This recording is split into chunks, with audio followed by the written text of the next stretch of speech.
homme, lève-toi, bats-toi. L'avenir appartient à celui qui s'impose et qui ne baisse pas les bras. Même si t'en as assez, plus tu dors sur toi-même et plus il est difficile de se relever. Attends pas quoi. Sans prétention, t'as vu, Secteur A, c'était la Rolls Royce du rap à l'époque, tu vois. Quand on arrive, il nous dit ouais, par contre, votre nom là, ça va pas le faire. S'appeler Neg Marron, c'est un peu compliqué. Si tu nous veux, tu nous prends comme on est, quoi, tu vois. Quand on est parti en Jamaïque, frère, on a été matrixés. Je me prenais pour un Jamaïcain au bout de 3 jours. Yeah man, wagwan, King Chris man, down, respect. J'étais bousillé. T'arrives, tu vois, au studio, maintenant, t'es là.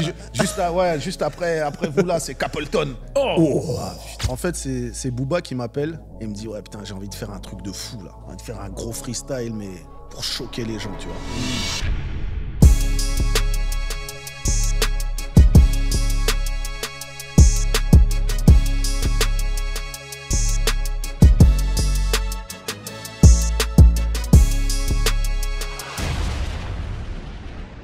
C'est fou quand même parce que là, je regardais ta date de naissance, 1975, si ça ne te gêne pas, je le dis, hein, mais 1975, aujourd'hui, enfin cette année, on est en 2025. Donc ça fait presque 50 ans, peut-être que tu as déjà 50 ans, donc ça me rappelle un hit avec lequel on a grandi, le bilan. Et tu disais qu'on fait le bilan comme si on avait 50 ans, tu vois. Et aujourd'hui, on a la chance de te recevoir pour faire réellement le bilan On va le faire, de le tout bilan. ton parcours incroyable. C'est chaud, hein. Tu C'est sais une que... dinguerie. Bon, je les ai pas encore, mais Ok. c'est l'année de mes 50 ans, effectivement. Moi, je suis du mois d'août, Lion, tu vois. Ah, Lion. ok. Donc, et en plus, c'est le 17 août et j'aurai la chance d'être sur scène pour mes 50 ans. Et c'est vrai, pour revenir au bilan, quand on écrivait ce morceau, on l'a écrit en 99 et il est sorti en 2000. On l'a écrit fin 99, il est sorti en 2000. Donc, il y a 25 ans. Mais pour nous, quand on l'a écrit, tu vois, on se disait 50 ans, ça paraissait tellement loin que, tu vois, c'est comme si aujourd'hui j'ai 50. Tu sais, et on se projette déjà quand j'aurai 75 ans, tu vois. Pour moi, c'est trop loin, quoi, tu vois. Et effectivement, aujourd'hui, de voir que on est encore là, en bonne santé, grâce à Dieu, et surtout qu'on continue à vivre de notre art, à être passionné par cette musique, et de voir comment, tu vois, les gens continuent à nous suivre. Et surtout, pour parler du bilan, c'est un morceau qui a accompagné plusieurs générations, quoi. Totalement. Totalement. Et c'est vrai que nous, quand on fait ce morceau, on est loin d'imaginer que ça va avoir un tel succès et que surtout 25 ans plus tard, ça va être tu vois, un des morceaux qui joue constamment dans les différents foyers, que ce soit français, en Afrique, dans la Caraïbe, tu vois, c'est vraiment un morceau qui nous appartient même plus, quoi, en fait. Ouais, non, c'est clair. On va y revenir. Ouais, on va revenir sur son parcours, surtout depuis l'enfance. Ouais, je pense que comme tu l'as dit, hein, c'est ça, aujourd'hui on va faire le bilan. Moi, ce que j'aime bien faire, c'est quand on a des invités, c'est parler aussi de moi, comment j'ai découvert les invités. On est obligé parce que c'est ça le podcast, on t'emmène dans notre univers et on va dans le tien en même temps, c'est un partage. Moi, pour la petite l'anecdote, comment je découvre, en vrai, sans le savoir, mes parents, ils sont... Bon, moi, je suis caribéen, c'est-à-dire Guadeloupe, Martinique. Et mes parents, ils écoutaient à fond ragamuffin, dancehall, reggae, enfin, toute cette période-là, surtout reggae et raga. Et il y avait la cassette de reggae jamaïcain, etc. Et il y avait la cassette avec le côté un peu plus francophone, tu vois. Donc, dans la cassette francophone, il pouvait y avoir du Tonton David, tu vois, comme il pouvait y avoir justement vos sons, tu vois. Les sons de Rue Casse-Nègre. C'était jeune homme, lève-toi, bats-toi. L'avenir appartient à celui qui s'impose et qui ne baisse pas les bras. Même si t'en as assez, plus tu dors sur toi-même et plus il est difficile de se relever. Attends pas, quoi. Et moi, j'étais là, je dansais comme un, tu vois. Donc, mais je savais même pas encore que c'était le groupe Neg Marron. J'ai vraiment découvert, puisque je suis un 89, donc j'étais très jeune, tu vois. J'ai vraiment découvert Neg Marron avec le bilan en 2000, où j'ai pu mettre un visage. Après, t'as fait le rapport. Voilà, après, j'ai fait le rapport, etc. etc. Donc, pour te dire qu'en fait, t'étais dans ma vie depuis tout jeune, mais je le savais même pas. Et là, t'avoir en face, tu vois, c'est un honneur parce que tu nous as... On t'a écouté. Quand je dis tu, c'est avec Benji. Bien sûr, tu vois, voilà, on vous a écouté, on t'a écouté.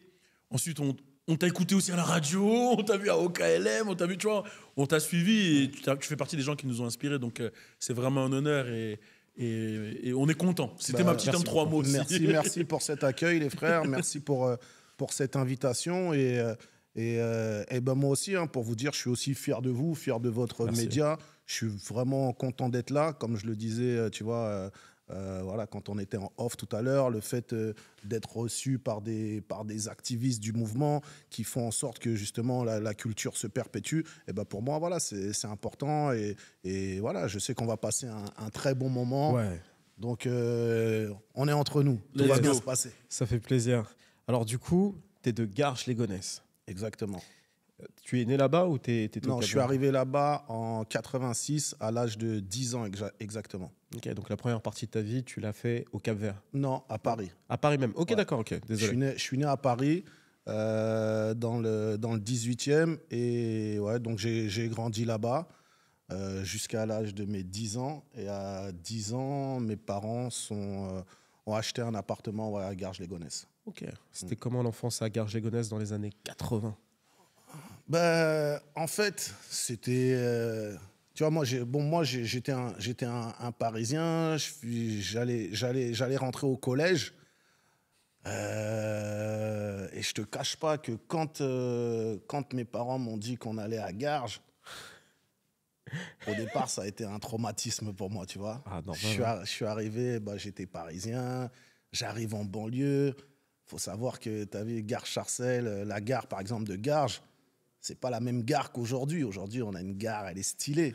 Mais à l'époque, la gare, elle était d'une manière, tu vois. C'était ghetto. Ouais, c'était ghetto de ouf. Et moi, j'arrive là-bas, je me dis, waouh, mais chou là, c'est quoi le truc? Tu vois, j'en voulais à mort à mes parents. Je me dis, mais non, mais qu'est-ce qu'on fait ici?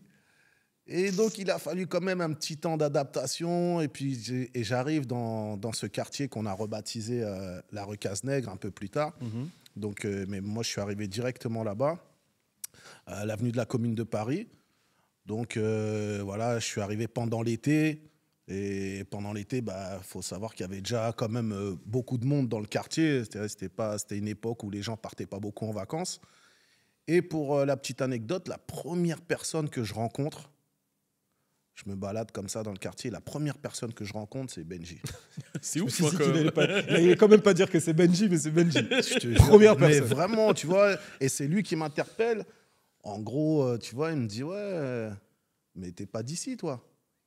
Et je lui dis, non, non, je viens d'arriver. Ah, ok, tac, tac. Et puis, tu vois, bon, je sais plus les mots qu'on se dit exactement, mais en gros, voilà, on commence à parler. Et puis après, bah, après, il s'avère qu'on se retrouve dans le même collège. Et à partir de là, ouais, ma vie de banlieusard commence, quoi. Eh ben, Ok. Et tu grandis, famille capverdienne, tu grandis avec la culture du Cap-Vert, etc. Ou... Ouais, dès le départ, en fait, mes parents m'amènent assez régulièrement Ok. au Cap-Vert. Moi, je suis fils unique. Ok. Et en fait, quand j'arrive aussi à Garges, je rencontre aussi tout un... Il y a déjà une communauté capverdienne là-bas. Ok, c'est ouais. ça que j'allais te demander. Donc, dont Stomy Bugsy, Ouais, c'est ça. dont d'autres grands, tu vois, de mon quartier. Il y a déjà pas mal de Capverdiens. Et dont un cousin à moi, à qui je fais une big dédicace, qu'on appelait Roudoudou à l'époque, JPAX et JP. Et je tombe en fait dans sa classe. Mais moi, quand j'arrive à Garges, au collège, déjà on arrive dans un collège, on me dit que le collège dans lequel je devais être, il venait de cramer. Et donc on est dans des préfabriqués. Waouh. Et quand on Ça arrive dans commence les bien. préfabriqués, déjà, je suis dégoûté. Je me dis, putain, mais c'est quoi ces trucs en tôle, là? C'est ça l'école, en fait. Donc déjà Déjà, à l'époque, tu trouves ça chelou. T'es dans un bail où t'as même pas envie d'aller à l'école. On te met dans des cases en tôle. Je dis, waouh, le truc, il est bizarre. Et je suis là, je rentre dans la classe, tête baissée. Et quand je rentre dans la classe, voilà, on arrive à mon nom. Le prof, il fait l'appel. Et là, il y a mon cousin que j'avais même pas vu, hein, tellement, tu sais, voilà, c'est la rentrée, je suis dans mon truc, je suis toujours un peu dégoûté d'être là. Et là, mon Zinkou, lui qui est de Garges, donc lui, t'as vu, c'est un produit, voilà, c'est un gars de là-bas, Ouais. il a les codes, il connaît tout le monde. Et il se lève, il dit, oh, en pleine classe comme ça, le premier, oh, cousin, qu'est-ce que tu fais là? Et en fait, c'est là que ma vie vraiment commence, quoi. Ma vie de quartier, où là, il me prend sous son aile. Et donc après, bah voilà, je rencontre tous mes autres frères, dont Patou aussi, qui est là, tu vois, qui est voilà, mon ami d'enfance depuis. Et puis voilà, ouais, c'est à partir de là voilà, que ma vie de banlieusard, ma vie de gargeois commence. Et puis après, c'est voilà, c'est toute une histoire. Grosse force à Patou qui m'a fait découvrir le Cameroun. Patou, l'enfant du pays. Et donc à partir de là, c'est aussi une époque assez particulière pour le rap français, parce que, enfin pour le rap, parce que ça arrive en France fin des années 80. Dans cette période-là, à Garges, etc., est-ce que c'est une culture que vous avez déjà embrassée, ou est-ce que vous en étiez? Comment toi tu le découvres d'ailleurs aussi, le rap? Bah ouais, je le découvre justement avec mes grands frères, c'est-à-dire, comme je te disais, Stomy Bugsy et tu vois, d'autres grands du quartier. Ouais. Bon, faut savoir qu'à la maison aussi, mes parents, mon père écoutait beaucoup de musique. Bon, il n'écoutait pas spécialement du rap, mais il écoutait beaucoup de soul, beaucoup de musique africaine, beaucoup de musique, voilà, on écoutait Kassav, on écoutait beaucoup de sons. Et puis, dans notre quartier, c'est vrai que dans le quartier, on écoutait beaucoup de Peura. Les anciens, nous, on était plutôt, tu vois, on était très West Coast, nous. Ok. Nous, c'était, tu vois, on a grandi. Bon, un des premiers groupes qu'on a écouté, c'était quand même Public Enemy. Ok, ouais. Ok. On est la génération Public Enemy, Run DMC, et puis après, ça a été un des groupes aussi qui nous a énormément marqué, c'était NWA, quoi, tu vois. Ouais, Ok. Et NWA, voilà, nous, c'était vraiment ça, nos références. Niggas with attitude. Ouais. Il faut savoir qu'à Garges-Sarcelles, c'est quand même une banlieue où la communauté afro-caraïbéenne, Très présente. haïtienne, est très présente. Ouais. Donc voilà, j'ai vraiment grandi dans cette mouvance avec le rap et avec la musique aussi de nos origines, quoi. Et c'est vrai, parce que quand on entend les premiers albums, on sent cette influence afro-caraïbéenne, Exact. etc. dans la musique. Et, Mais nous, tu vois, quand on allait dans les après-midi, bah, t'as vu, il y avait du zouk, il y avait du... Dans les nôtres aussi. C'était pas concevable où t'allais dans une soirée, à un moment, même si, t'as vu, on était thug, ok, on écoutait notre Peura, mais à un moment, fallait la séquence zouk, fallait la séquence... DJ. tu vois. Même nous, dans notre génération, dans les années 2000, quand on allait en soirée, c'était surtout du dancehall non. Ouais. et derrière du zouk. Bon, on attendait la Après- session zouk, elle était importante. Attends, C'est le moment où tu vas danser avec, tu vois. Attends, là, ils zoukaient en puissance. Hein. Ah, c'était quelque chose. Hein. Non, C'était c'était- le moment, tu vois. Ça, c'était la séquence que tout le monde attendait. Ah, fort, fort. T'avais fait ton repérage. C'est ça. Bon, disais, t'avais snipé de loin. Bon. Moi, j'attendais de voir mes gars qui allaient se faire recaler, en fait, à la session zouk. Ah, là, ça, c'est Mais bien. surtout, nous, il y avait un truc très drôle. Je savais pas que j'en parlais ici, mais moi, je me rappelle à notre époque, quand on faisait ces soirées-là, la culture était différente. C'était les gens dansaient, tu sais, par exemple, tout le monde dansait le dancehall, etc. Mais en fait, nous, on ne demandait pas. Tu sais, tu venais, tu dansais, elle se retourne, elle te regarde. Si t'es moche, elle te dégage. Si ça va, tu passes, vas-y, allez danser avec moi. Et c'était que comme ça, c'était très spécial. Je sais pas comment vous c'était à votre époque, mais nous, ça partait en Ah, sucette comme ça. Il y a eu des recalages forts. Non, c'est des recalés. Fallait être sûr de toi. Ah Parce que, en plus, plus tu vas timidement, plus tu es sûr de te faire recaler. C'est ça, parce qu'à ça, t'es pas important confiant. Voilà, fallait avoir une attitude. Tu vois, donc, non, voilà. Donc, et puis, bien sûr, après, voilà, il y a eu aussi la grosse époque des sound systems. Bien sûr. Ouais. Bon, voilà, c'est. Mais bon, on va. Ouais, on va rentrer un peu dans le détail là-dedans, Ouais. mais c'est ce qui est intéressant et ce que tu disais tout à l'heure par rapport au groupe, c'est drôle, NWA pour moi, parce que quand je vois un peu même ce que vous avez créé avec le secteur A, j'aurais presque imaginé que votre inspi, ce serait en quelque sorte le Wu-Tang, même si vous n'êtes pas dans toutes les références, on va dire Kung Fu quoi, mais vous êtes vraiment pour C'est moi un arrivé collectif. après, le Wu-Tang. Ouais, c'est ça, 94 par là, Ouais, tu vois. bon, c'est arrivé. Et globalement, j'aurais dit ça, mais c'est vrai que là, toi, quand tu commences le Peura, tes influences, c'est surtout West Coast et surtout quelques Ouais, groupes West de la Coast. East. Et puis, attention, même si, bien sûr, on était. Voilà, comme je te dis, après, il y avait. Tu vois, Public Enemy, ça a été une très grosse inspiration pour ouais. nous. Tu vois, Chuck D, Flavor Flav, de par aussi le message. Mm. Nous, on était très, très portés sur la culture noire. Ouais. Donc, et c'est pour ça que même nos premiers textes étaient très engagés. Pour nous, c'était important de parler de notre culture, de parler de nos racines, de parler de notre identité. Et Et ouais, et ça, c'est parce qu'aussi, tu vois, on a grandi dans une période où, tu vois, par exemple, voilà, il y avait l'incarcération de Nelson Mandela. Mm. Tout ça, c'est des choses qui nous ont marqués. On a grandi avec ça, Rodney King. où l'homme noir était quand même très oppressé, même Mm. encore à cette époque. Tu vois, on vivait avec beaucoup d'injustice. Mm. Et même nous, le fait de grandir en quartier, à cette époque, on se voyait quelque part, entre guillemets, comme un peu des... ah, je dis bien entre guillemets, mais rejetés, tu vois, un peu décalés. Donc, tout ça fait que ça nous a matrixés d'une certaine manière. Et c'est aussi pour ça qu'on s'est appelé Nègre Marron.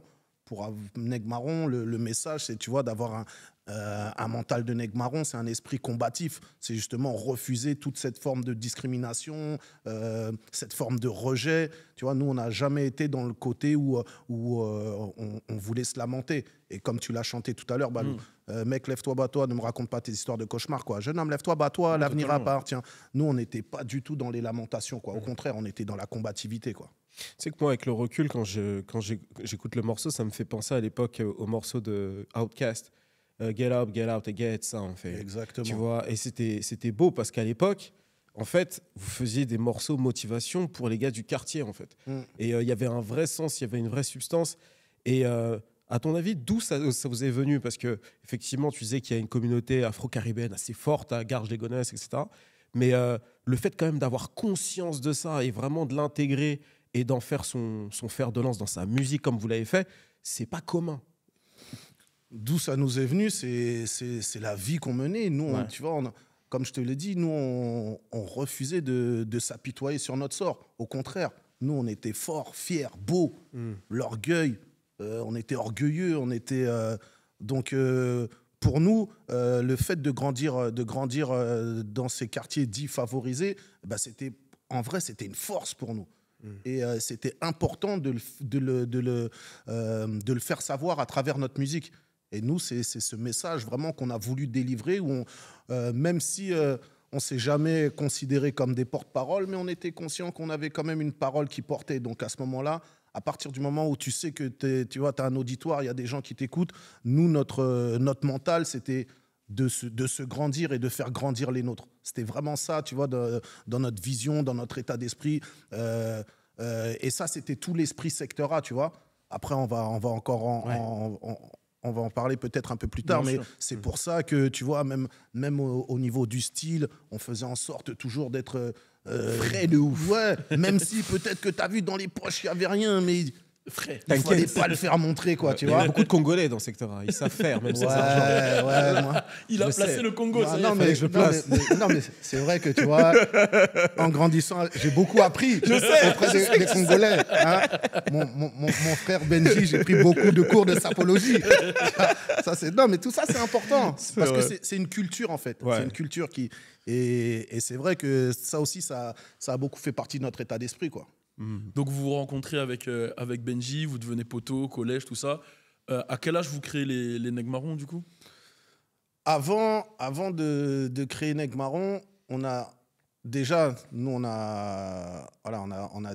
dans le reggae dancehall, mais avant, on a commencé par le rap. Okay, on était un groupe de rap où on était avec deux autres rappeurs, justement mon cousin dont je te parlais tout à l'heure, J-Pax, et paix à son âme, un frère à nous qui s'appelle Fouad Benalla, qui est parti trop tôt. Okay. Et on s'appelait les SMC, la section musicale du crime. C'est sérieux. Ouais. Non, mais tu sais, ce qui est bizarre, c'est qu'avant, il y avait plein de groupes comme ça, justement, à l'être. Ouais. Après, ça a disparu, ce genre de groupe. Enfin, avec les sigles. Ouais. Et puis maintenant, c'est revenu. Tu vois, c'est là où tu vois qu'en vrai, c'est un éternel recommencement. En fait, exactement. Donc, au départ, on a commencé par le rap, parce qu'on était très influencés par nos grands frères du ministère amer, Stomy, Passy, Moda, Ahmed Day. C'est vraiment eux qui nous ont influencés dans tout ce qui est rap français. On écoutait aussi une radio à l'époque qui s'appelait Radio Nova, qui jouait énormément, enfin, où il il recevait plein de rappeurs français. Donc, tu vois, de la même façon qu'aujourd'hui, je rencontre des jeunes ou voilà, plein de gens qui me disent « Ouais, on t'écoutait sur Couvre-feu, on enregistrait les freestyles. » Moi, j'ai fait la même chose aussi. Moi, j'écoutais Radio Nova où j'enregistrais les freestyles de DJ Dynasty et Lionel D, paix à son âme. Donc, voilà, tout ça, c'est un éternel recommencement. Mais nous, alors, on a commencé comme ça et ensuite, il y avait un grand dans notre quartier qui lui était plus de la communauté Rasta, on va dire, qui allait beaucoup dans les sound systems. Et un jour, il nous a amenés avec lui dans les sondes. Et c'est comme ça qu'on a commencé à s'intéresser au reggae, dancehall, et tu vois. Et du coup, on a basculé légèrement vers le reggae, vers le dancehall. Et c'est pour ça qu'on a toujours eu un peu ce côté rap reggae, parce qu'on a grandi dans un univers très rap, mais on allait aussi beaucoup dans les sons de système. On a toujours kiffé tout ce qui est dancehall jamaïcain, etc. Donc, c'est pour ça que Neg Marron, ça a toujours été un peu une fusion des deux. Et il y a beaucoup de gens, même jusqu'à maintenant, ils nous prennent pour un groupe de rap, alors qu'à la base, en vrai, tu vois, nous, c'est reggae dancehall, quoi. Enfin, c'est un mélange reggae hip-hop, on va dire. Parce qu'en fait, on va y revenir tout à l'heure, mais par exemple, quand on t'entend sur le morceau Première Classe, tu vois, t'arrives comme ça. Je kiffe ton refrain quand t'arrives dessus. Je vais te filmer comme un spliff de Z. Je kiffe.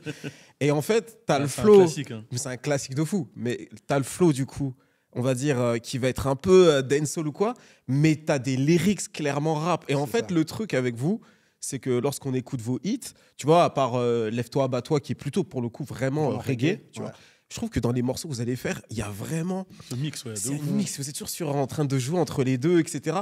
C'est pour ça que moi, en vrai, dans mon esprit, t'es un rappeur et un chanteur de reggae dancehall. Tu vois, c'est difficile pour moi de me dire t'es que dancehall reggae. Ouais. Et puis en référence, je l'ai pas cité tout à l'heure, mais un rappeur comme KRS-One, BDP, Boogie Down Production, tu vois, c'est aussi un artiste qui nous a vraiment influencé dans le style. Après, il y en a plein d'autres, des Daddy Freddy, etc., qui avaient ce style aussi, reggae, hip-hop. Mais c'est vrai que nous on a ce côté mélodieux, mais avec un peu l'écriture du rap. C'est ça un petit peu, c'est vrai, notre différence, et c'est ce qui fait que on s'est démarqué aussi par rapport à d'autres groupes. Je parle de notre génération reggae, des groupes plus reggae, où c'est vrai que nous, dans notre écriture, il y a plus un peu ce côté inspiration rap, quoi. Et même dans la présentation. Aussi, c'est vrai que dans notre manière aussi de s'habiller, on était à l'antipode de des styles un peu plus reggae man, tu vois, on a toujours été un peu plus urbain, voilà, parce que on a plus utilisé les codes de Gare Charcel. Et les codes de Gare Charcel, c'était 501, basket blanche, cuir. C'est ça. Donc, et même nous, malgré qu'on soit dans le reggae, on s'habillait comme nos frères du quartier, quoi. Non, c'était fort, ça a inspiré du monde. Moi, j'étais dans le 9-3, je voulais être un mec du 9-5 à un moment. Et les premiers groupes de rap qu'on a écoutés, d'ailleurs, nous, c'était le Secteur A. Ouais, c'était que ça. Franchement, moi, j'ai découvert le rap avec Passy. Moi, de base, tu vois. Le rap français avec Passy, tu vois, quand j'étais tout jeune. Donc, automatiquement, on était de chez vous sans le vouloir. En fait. Après, tu sais, c'est vrai que Secteur A, ça, on va dire que beaucoup se reconnaissaient en nous. Et surtout aussi beaucoup dans les Afro-Caribéens, les Renois, tu vois, parce que c'était pas commun de voir autant de Renois comme ça, qui un seul et même collectif, qui viennent d'un seul et même environnement, enfin un quartier, tu vois. Nous, on venait tous de Gare, Charcel, Villiers-le-Bel pour Arsenic. Et sans prétention, t'as vu, Secteur A, c'était la Rolls-Royce du rap à l'époque, tu vois. Quand on est arrivé... C'était quelque chose qui n'existait pas. Parce qu'on est arrivé avec une attitude, on est arrivé, comme je te le dis, la tête haute, on était, tu vois, il y a des gens qui ont pris ça pour de l'arrogance ou quoi. Non, c'était pas de l'arrogance, c'était juste que, voilà, on était conscient qu'on avait une certaine puissance, une certaine force, et on était conscient que, tu vois, on représentait du monde. Donc, il fallait s'affirmer. Parce que aussi, après, sinon, voilà, tu étais dans un game où tu pouvais te faire écraser, tu vois. Mais surtout du point de vue, excuse-moi de te couper, surtout du point de vue de gamins comme nous.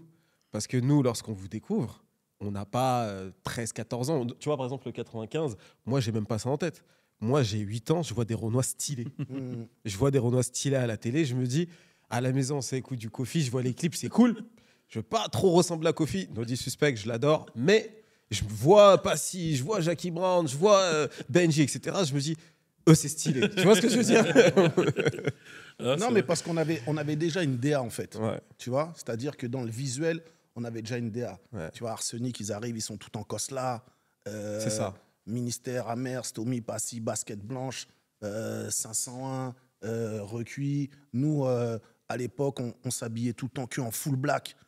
C'était notre DA, tu vois. Donc, tous les groupes avaient un peu leur particularité. On était déjà dans un truc où on savait que, pourtant, t'as vu, j'ai envie de dire qu'aujourd'hui, l'image, elle a pris encore le dessus sur notre... Mais nous, on était déjà conscients que l'image, c'était quelque chose d'important, tu vois. Tu pouvais pas te présenter en télé, arriver avec des baskets dégueulasses, avec ton t-shirt qui a été lavé 50 000 fois. Ça, c'était pas possible. Nous, en tout cas, on n'envisageait pas le truc comme ça. Il fallait qu'on arrive, ce que là, frère. On est des Renois du quartier, mais on doit s'exprimer correctement, on doit arriver propre, ce que là, tu vois. C'était déjà notre mental. On n'était pas dans le truc, ouais, parce que tu viens de la banlieue, donc il faut arriver avec tu vois, des clichés bizarres. Non, nous, on n'était pas dans ce délire-là. Ouais, je viens de la banlieue, et alors? Et vous arrivez fort quand même, vous arrivez Nègre Marron, nom avec une grosse force, puissance, rue Cazenègre. Elle vient, enfin, c'est quand même aujourd'hui, ça se fait quasiment plus, hein, ce genre de message, de force. Moi, rue Cazenègre, j'ai eu la chance d'avoir ma mère qui m'a montré le film de Zane Palsy quand j'étais jeune, etc. Tu vois, et qui me parlait des nègres marrons. Pour ceux qui savent pas, les nègres marrons, c'est ceux qui se rebellaient, qui fuyaient pendant l'époque de l'esclavage et qui se battaient pour libérer les autres. Exactement. Quand vous arrivez avec ce message-là, d'où elle vient cette éducation que vous avez? Où est-ce que vous allez chercher ces références-là, puiser ce truc-là? Parce que comme tu le dis, il y en a qui sont en quartier, eux, ils sont en mode ah vas-y, c'est la haisse, c'est galère, c'est si, comment on va faire, etc. Mais vous, c'est tout un autre message. D'où vous puisez ce truc-là? Bah, déjà, comme je t'ai dit, c'était vraiment notre mental du quartier. Et on a eu la chance d'avoir un grand frère aussi, d'un grand frère qui avait une vision sur tout ça, Kenzie.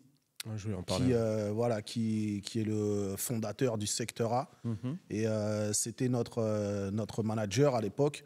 Et donc, lui avait une vision aussi pour nous. Donc, même le nom Nègre Marron, c'est lui qui nous l'a proposé, tu vois, en nous expliquant justement l'histoire des Nègres Marrons. Après, c'est vrai que nous, on s'intéressait beaucoup à la culture noire. Et donc, par rapport à notre état d'esprit, ça collait vraiment. Et le fait d'avoir aussi rebaptisé notre quartier, qui à la base s'appelle l'avenue de la Commune de Paris, mais de l'avoir rebaptisé la rue Cazenègre, parce que dans ce quartier-là, il y avait essentiellement des Guadas, des Madas, des Haïtiens, des Africains, Camerounais, Capverdiens. Tu pouvais retrouver vraiment, tu vois, toutes sortes de cultures. Donc, rebaptiser ce quartier la rue Cazenègre, c'était pour nous une forme d'appartenance. Voilà, c'était pour dire que tu vois, nous, on vient de ce quartier. Ce quartier, si on est tous là, c'est pas un hasard, c'est qu'il y a une identité. Et c'était aussi, bien sûr, pour rendre hommage aussi à Zane Palsy par rapport à son film. Donc, tout était lié, en fait. Tu vois, c'était des messages très, très, très forts en référence à notre identité, surtout, et à notre culture, tu vois. Pour nous, tous ces messages étaient importants. Tu vois, suite à ça, on a fait des morceaux justement comme Fier d'être Nègre Marron. En gros, pour nous, c'était important d'affirmer ce qu'on était, d'affirmer, de mettre en avant nos origines. Ouais, tout ça, c'était C'était une mission. En fait, tu vois, on était dans notre quartier, mais pour nous, on était en mission. Et justement, c'est très intéressant tout ça parce qu'on a reçu il y a quelques semaines de ça Youssoupha, d'ailleurs gros big up à lui, lorsqu'il a voulu sortir son premier album, il voulait l'appeler Négritude en 2005 si je ne me trompe pas. Il avait eu des galères avec la maison de disques et du coup, il a appelé son premier album À nos frères. Et vous, en 95 par là, vous êtes, c'est Rucaz Nègre, votre nom c'est Nègre Marron.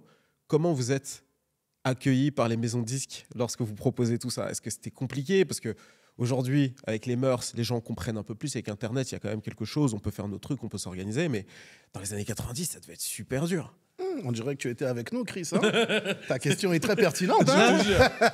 Non, mais pourquoi je te dis ça? Parce que quand on arrive justement en maison de disques, chez Sony Music à l'époque, qu'on doit signer notre premier album, on arrive et notre chef de projet, dont je tairai le nom, qui est devenu notre ami par la suite, mais quand on arrive, il nous dit ouais, par contre, votre nom là, ça va pas le faire. S'appeler Nègre Marron, c'est un peu compliqué. Je pense que vous devriez changer de nom. Et comme je t'ai dit, nous, on avait un manager, voilà, le mastermind, comme on l'appelle, Kenzie, qui lui avait sa vision des choses et qui dit à ce moment-là à notre chef de projet, je crois que c'est la signature ici qui ne va pas le faire alors. Ah ouais. Ah ouais, il avait dans les années 90, vision... il faut avoir des coronettes pour dire ça. Hein. Gros billet pas lui. Il faut avoir des gros calots. Ouf. Ouais, je te le Il lui a dit confirme. ça comme ça, genre Il en a face. dit, ouais, mais alors Kenzie, c'était le roi du frontal. C'est pas quelqu'un qui passait par 4 chemins. Et donc, comme ça pouvait plaire, mais surtout déplaire. Parce que, à cette époque-là, surtout les gens de maison de disques n'avaient pas l'habitude qu'on leur, leur tienne tête ou qu'on ait ce franc-parler, surtout. Parce qu'il avait vraiment un franc-parler. Et donc, on a gardé notre nom et on a signé 3 albums. Incroyable. Ah, c'est fort. Ça veut dire qu'ils ils se sont dit, la musique, elle est bonne, le délire, on va pas... Non, mais qu'à un moment, si tu nous veux, tu nous prends comme on est, quoi, tu vois. C'est tout. Et nous, on était... ça faisait partie de notre état d'esprit. On était, on était déjà sans concession, dans le sens où, en fait, on se projetait pas dans le sens où la musique est arrivée tellement vite sur nous. Nous, on a sorti un premier single qui s'appelait La Monnaie, qui était extrait de la BO du film Rai. À la suite de ça, il y a eu un effet boule de neige. Vu que la BO sortait chez Sony Music, donc maintenant Sony Music cherche à nous rencontrer et intéressé, par notre style. Donc, c'était eux qui étaient demandeurs. Donc, comme tu vois, et à cette époque-là, ça ne se passait pas vraiment dans ce sens-là. À cette époque-là, c'est toi qui envoyais ta maquette à la maison de disques, et puis tu avais un DA qui aimait pas, ceci, cela, tu vois. Nous, on n'est pas passé par cette phase-là. Nous, on est passé par la phase où direct la maison de disques vient vers nous. Donc, on était gonflés, on ne va pas se mentir. Tu vois, pour nous... C'est en position de force, un peu, entre guillemets. Clairement. Donc, c'est ce qui fait que... Voilà, sans concession. La Monnaie, c'est un gros son aussi. Ouais, c'est la monnaie qui dirige le monde. Parce que c'est la monnaie qui dirige le monde, c'est la monnaie qui dirige la terre. Et qu'on le veuille ou non, c'est comme ça, on ne peut rien y faire. Même en 2025. Hein. Comment t'étais jeune dans la vidéo, gros, t'étais tout fin et tout. Il y a plein de choses qui sont passées entre-temps, qui sont passées par là. Attends, la monnaie, on avait quel âge? On avait 19 piges. Hein. Putain, 19 piges. C'est une dinguerie. Mais excuse-moi, mais comment le son il s'est retrouvé dans la BO de Rai, justement? En fait, il y a plusieurs scènes du film Rai qui ont été tournées chez nous à Garges. Et donc, le réalisateur, Thomas Gilou, lui, voulait faire une BO avec des artistes de la ville. Et donc, il y avait des grandes chez nous qui faisaient la sécu pour le tournage du film. Et il y a un des grands frères qui vient nous voir et qui nous dit « Ouais, il y a Thomas Gilou qui veut faire des morceaux. Est-ce que vous avez des maquettes? Qui veut écouter des morceaux des jeunes artistes de la ville? Est-ce que vous avez des maquettes ?» Et nous, on avait 3 titres qu'on commençait à travailler avec le collectif Ragadub Force. Donc il y avait le titre La Monnaie, il y avait Lève-toi Batawa, il y avait 2-3 freestyles. Et ça, c'était sur une cassette, tu vois. Et on donne la cassette donc à ce grand frère et qui fait écouter à Thomas Gilou. Et Thomas Gilou, en fait, il craque sur La Monnaie. Et quand il entend La Monnaie, il dit ah ouais, le morceau il est incroyable, ça colle vraiment avec l'esprit du morceau, etc. L'esprit du film, etc. Et il nous rappelle en disant bon là, je sens que c'est une maquette. Est-ce que vous pouvez retravailler le titre pour que tu vois, parce que j'aimerais qu'il accompagne une des scènes du film. Et donc on retourne en studio. Après je te la fais courte, hein, mais en gros voilà, on retourne en studio avec Ragadub Force. On refait le morceau donc proprement. Et là quand on lui renvoie, il kiffe encore 2 fois plus et il dit non, je veux que ce soit le générique du film. Non seulement il va être dans le film, mais je veux en plus que ce soit le générique du début du film. Et c'est comme ça que le morceau finalement se retrouve sur la BO, que c'est le premier single de la BO.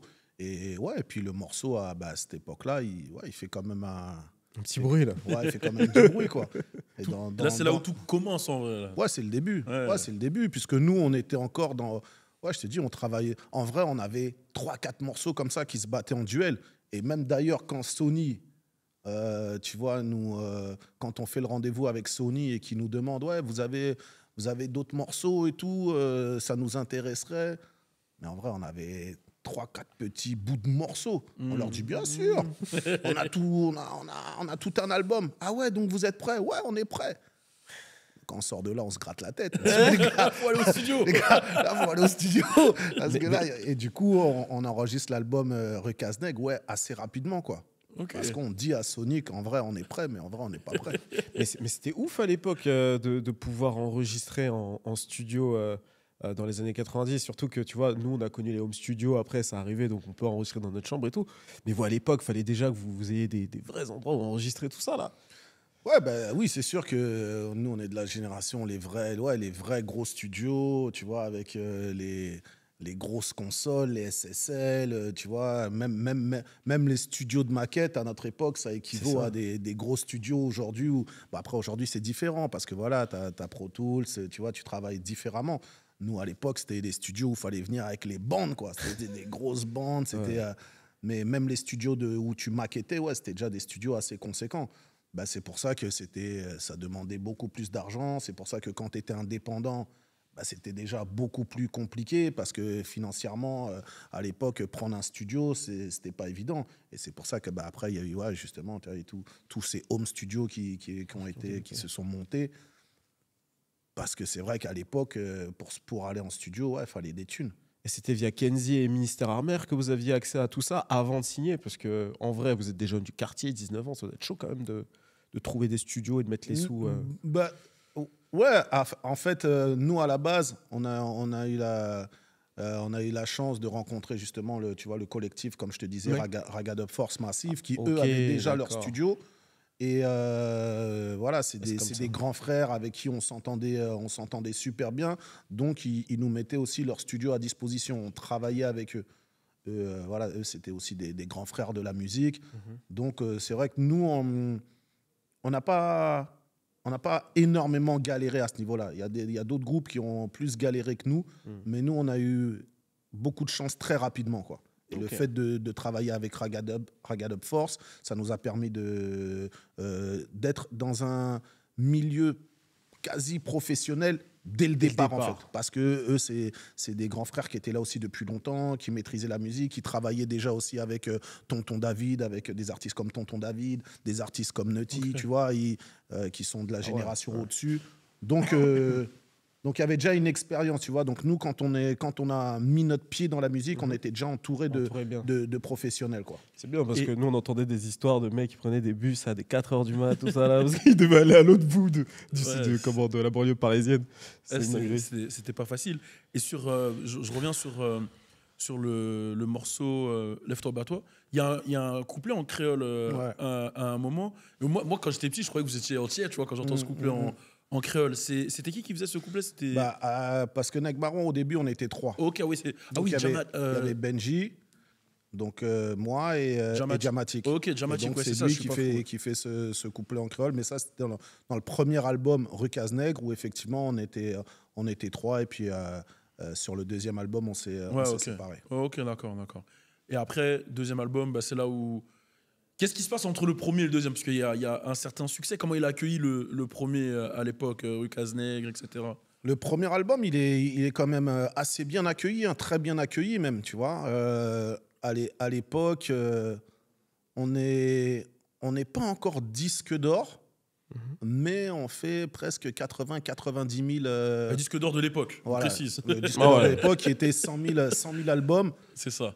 en physique, mais on est à la fin de l'exploitation de l'album, on est à 80-90 000, tu vois. Ce qui est fort pour un premier album. Pour un premier album, c'était déjà très costaud. Et ensuite, à la suite de ça, on crée aussi notre label Première Classe. On va en parler. Donc avec Patou, Stéphane, Benji, Pete Bacardi.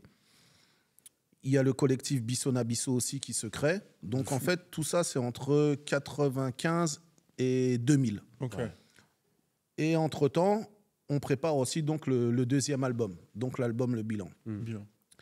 Et c'est vrai que quand on fait l'album Le Bilan et quand on fait surtout le morceau Le Bilan, là, il y a un changement. Là, on passe en fait il y a une transition qui se passe pour nous. C'est-à-dire quand, en fait, moi, je faisais déjà mes émissions couvre-feu chez Skyrock. Skyrock, ouais. Et je croise Laurent Bounot dans les couloirs qui me dit « Ouais, alors Jackie, il en est où votre album je sais que vous en êtes sur la fin et tout. » Je lui dis « Ouais, ça y est, on a terminé. » Et quand il me dit ça, moi, peut-être la veille ou 2 jours avant, on venait de masteriser l'album. Donc j'ai le CD dans mes poches et je lui dis « Bah écoute, j'ai l'album, si tu veux, vas-y, je te fais écouter. » Donc il me dit « Ouais, vas-y, fais-moi écouter. » Et le premier morceau, c'était déjà Le Bilan. Parce qu'en fait, pour nous, Le Bilan, on ne pensait pas qu'il allait avoir ce succès. Mais on était convaincus que c'était un gros morceau. Mais parce que ça, pour nous, c'est un morceau qui allait plaire uniquement soit aux gars de notre quartier, soit à notre entourage, parce qu'il est quand même très personnel en vrai le morceau. Ouais, tu vois, ouais, on raconte notre histoire à nous, ce qui s'est passé là en 3-4 ans, ce qu'on a vécu, tu vois, pour des mecs comme nous, on se dit, waouh, c'est quand même énorme. Et quand maintenant Bouno il tombe, il écoute ce morceau, là il devient fou. Il écoute 1 fois, 2 fois, 3 fois, 4 fois, 5 fois.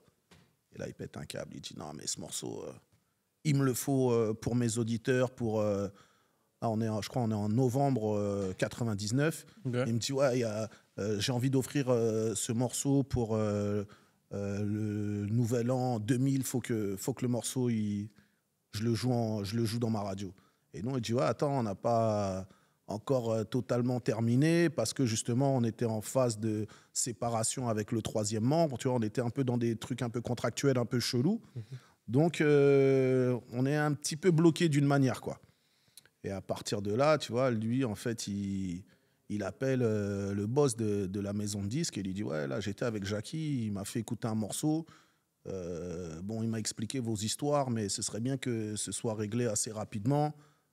Parce que je pense que c'est un morceau qui va tout casser. Et là, le boss de l'époque, il nous appelle en disant, bon alors, qu'est-ce qu'on fait là? Je dis, bah, qu'est-ce qu'on fait? Il faut le sortir. Hein, tu veux faire quoi? Le mec, il est là, il veut le morceau. Et donc après, bref, on règle... Quel confort quand même. Hein? Je tiens à le dire, quel confort.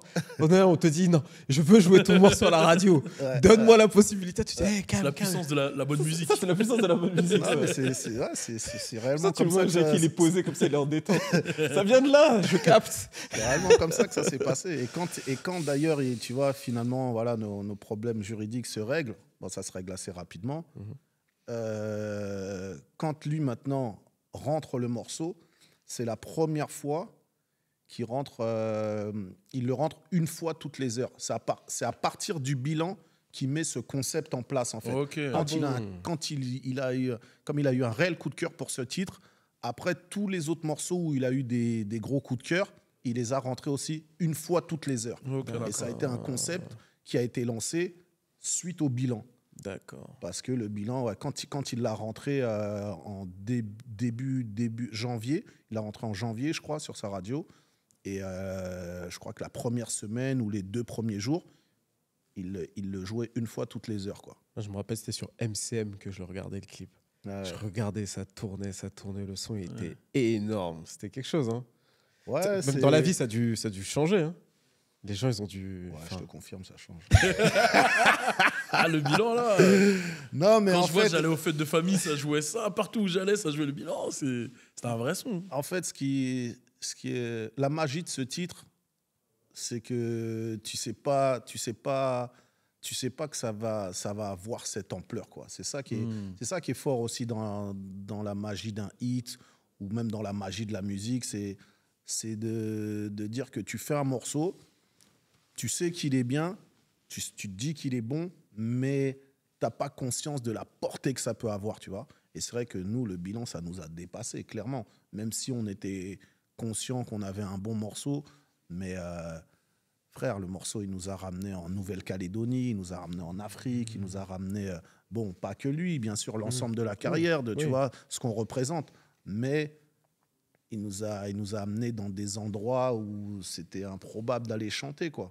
Mais voilà, comme le bilan était tellement puissant, tellement fort, Ouais. tu vois, voilà, aujourd'hui, c'est notre carte de visite, même si on a plein d'autres morceaux à côté.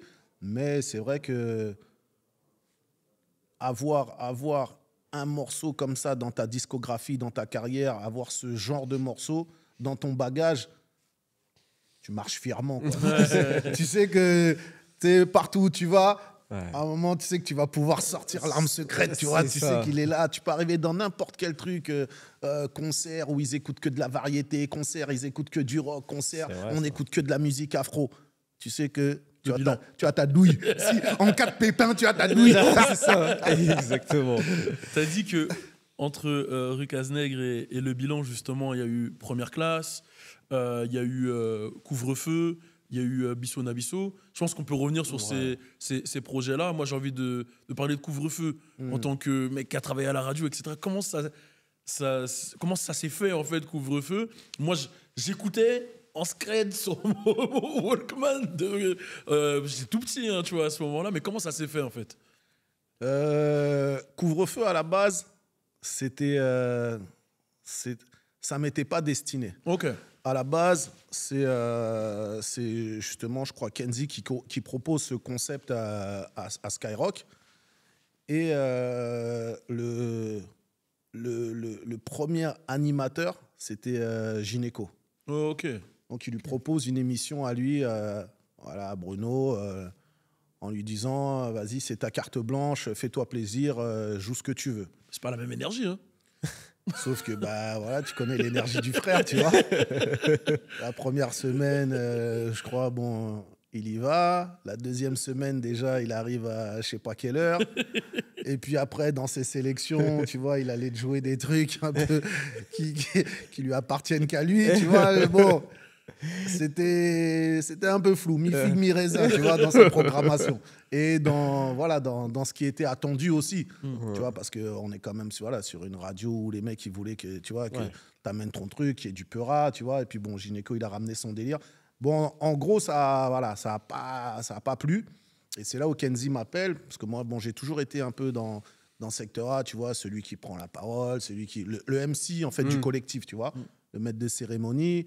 Donc, Kenzie m'a dit, ouais, Jackie, est-ce que ça te dit de reprendre le concept là, de la radio et de faire ton émission? Et franchement, au départ, tu as vu, nous, on est des autodidactes. Moi, j'ai aucune notion de ce qui est, de comment gérer une émission de radio. Bon, là, le truc, c'est que voilà, j'avais déjà fait de la radio en mode artiste interviewé. Mais maintenant, préparer une émission, tu vois, je ne savais pas du tout comment ça se passait. Donc, c'est vraiment quelque chose qui s'est fait au fur et à mesure, sur le tas. J'ai constitué mon équipe de DJ. Bon, DJ Lordissa travaillait déjà avec nous. Ensuite, il y avait DJ Fax aussi qui était très proche, DJ Posca, DJ Cream. Donc, voilà, j'ai ramené des DJ qui étaient chacun dans leur univers. Et puis, l'idée du couvre-feu, c'était vraiment de... comment, au départ, j'ai vu le concept, je me suis dit, bon, on va faire un délire où on est en soirée, on est là, on s'ambiance, en mode un peu son de système. C'est vrai que j'avais aussi cette culture du son de système. Donc, tu vois, j'ai essayé de mélanger tout ce truc-là. Et puis, petit à petit, ensuite, j'ai trouvé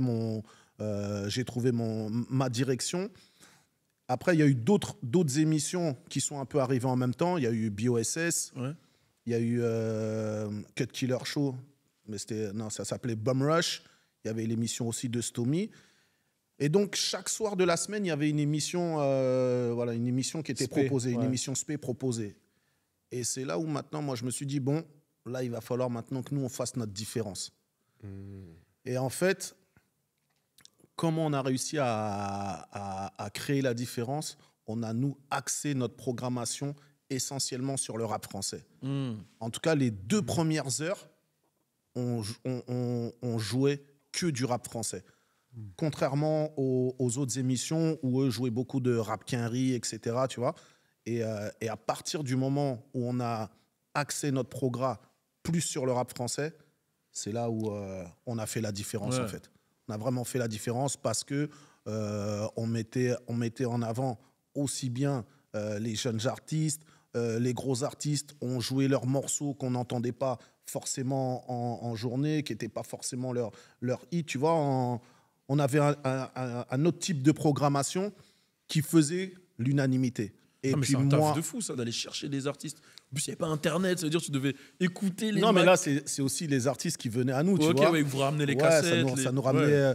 ça nous ramenait les vinyles, etc., tu vois. Mais c'est les mecs qui venaient au studio. Tu vois, par exemple, je me souviens quand... il y a plein de disques, tu vois, comme ça, qu'on a reçus en exclu. Même, il y a eu le morceau de, tu vois, Booba, le morceau inédit, là. Dans le Crimpel, à l'époque? Non, inédit, quand Inédit, il y aurait de l'or, a dit le Boumara. Ah ouais, tu vois, ce morceau-là. la plume du bitume, je ne sais plus comment il s'appelle, mais je sais qu'à ce moment-là, tu vois, c'est un de ces gars, c'est-à-dire qu'ils viennent de presser le vinyle, et c'est un de ces gars qui nous ramène le vinyle, et on jouait ça, tu vois, on joue ça en exclu. Et il y a eu plein d'autres morceaux qu'on a joué en exclu. Un morceau comme le morceau C'est Few, La vie qui va avec. Ah ouais. C'est dans Couvre-feu qu'on joue ça en exclusivité. T'en pas où, quoi? C'est la vie qui va avec. Ça, c'est notre rap français, ça, tu vois. Et moi, mon rôle, c'était justement de booster les morceaux, tu vois. Ça marchait. Voilà. C'était de booster les morceaux, de les pull-up, tu vois. C'était trop lourd. Voilà, et du coup, on a vraiment réussi à créer... tu vois, avec cette énergie qu'on avait dans le studio, ça déboulait, il y avait du monde, tu sais, c'était un univers. Je pense que même quand tu écoutais ça à travers ta radio, tu devais dire putain, c'est comment là-dedans, qu'est-ce qui se passe? Mais c'était exactement ça. Tu vois, c'était vraiment le feeling. Ouais, c'est ça. Mais il y a un sujet qui est super intéressant, c'est le sujet des DJ. Je trouve qu'il y a une grosse évolution entre ton époque et la nôtre. À votre époque, le DJ était central dans la culture. Aujourd'hui, quand même un petit peu moins.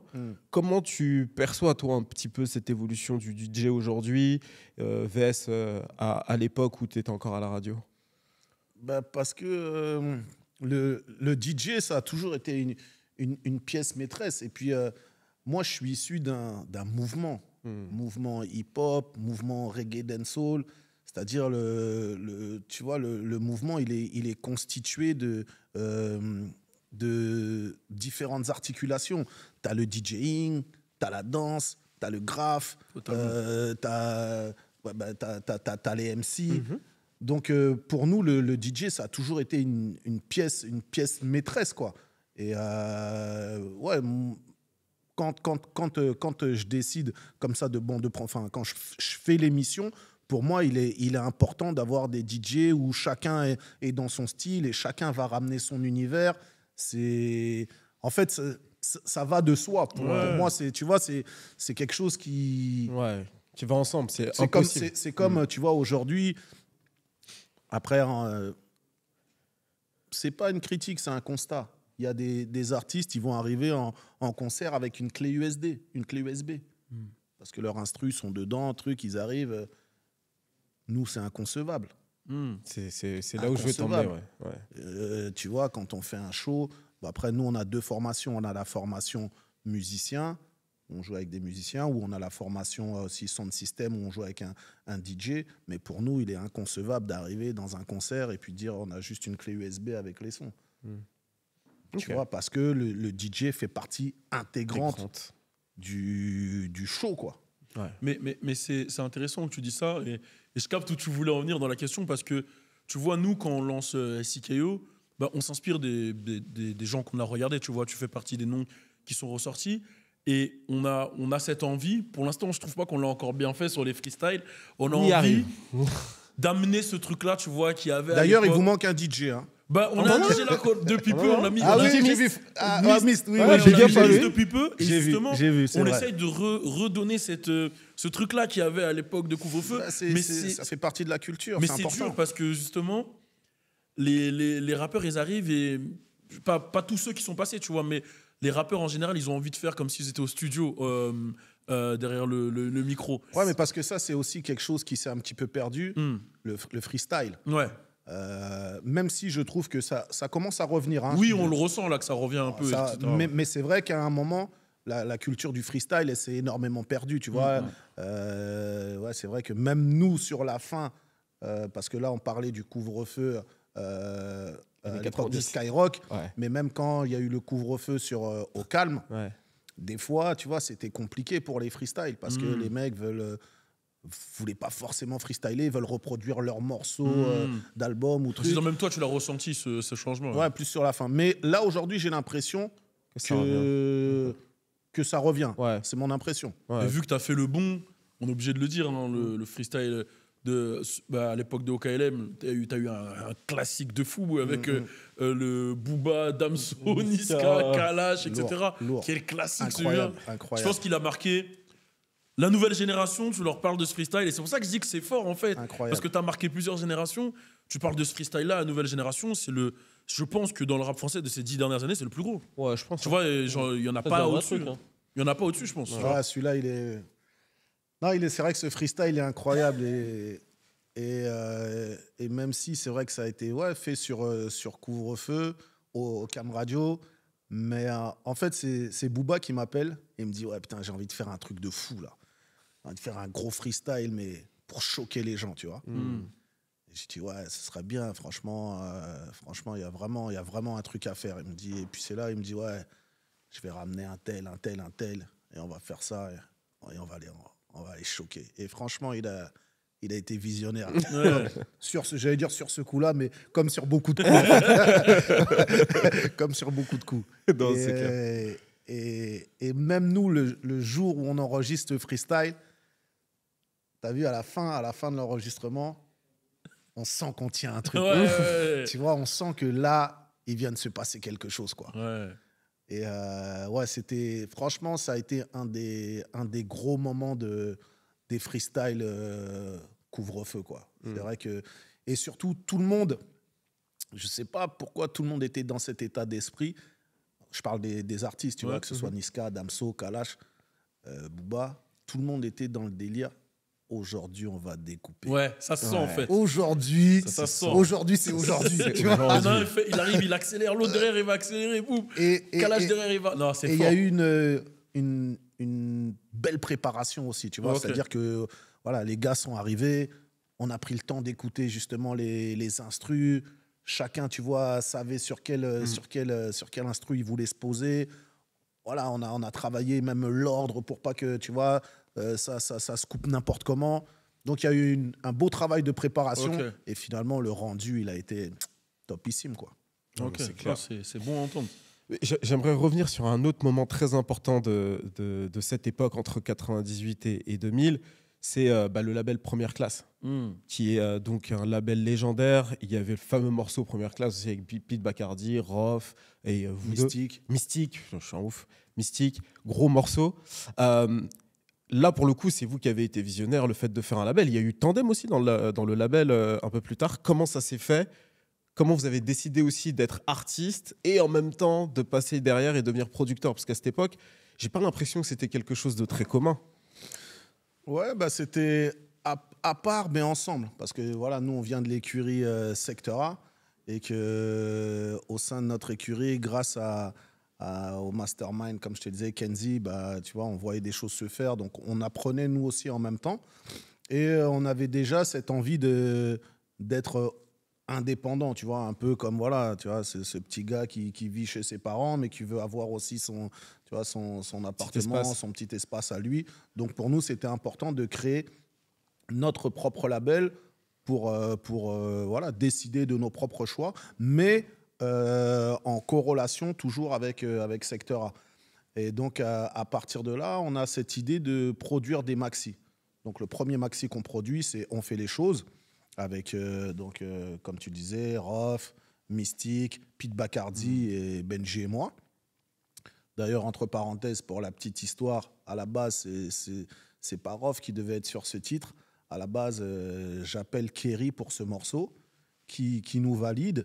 Et finalement, il a un empêchement de dernière minute. Et puis, il nous dit, non, mais vous inquiétez pas, je ne vous mets pas en galère. Parce que ça se passait comme ça à l'époque. Les gens ne mettaient pas les frères en galère. C'est dingue.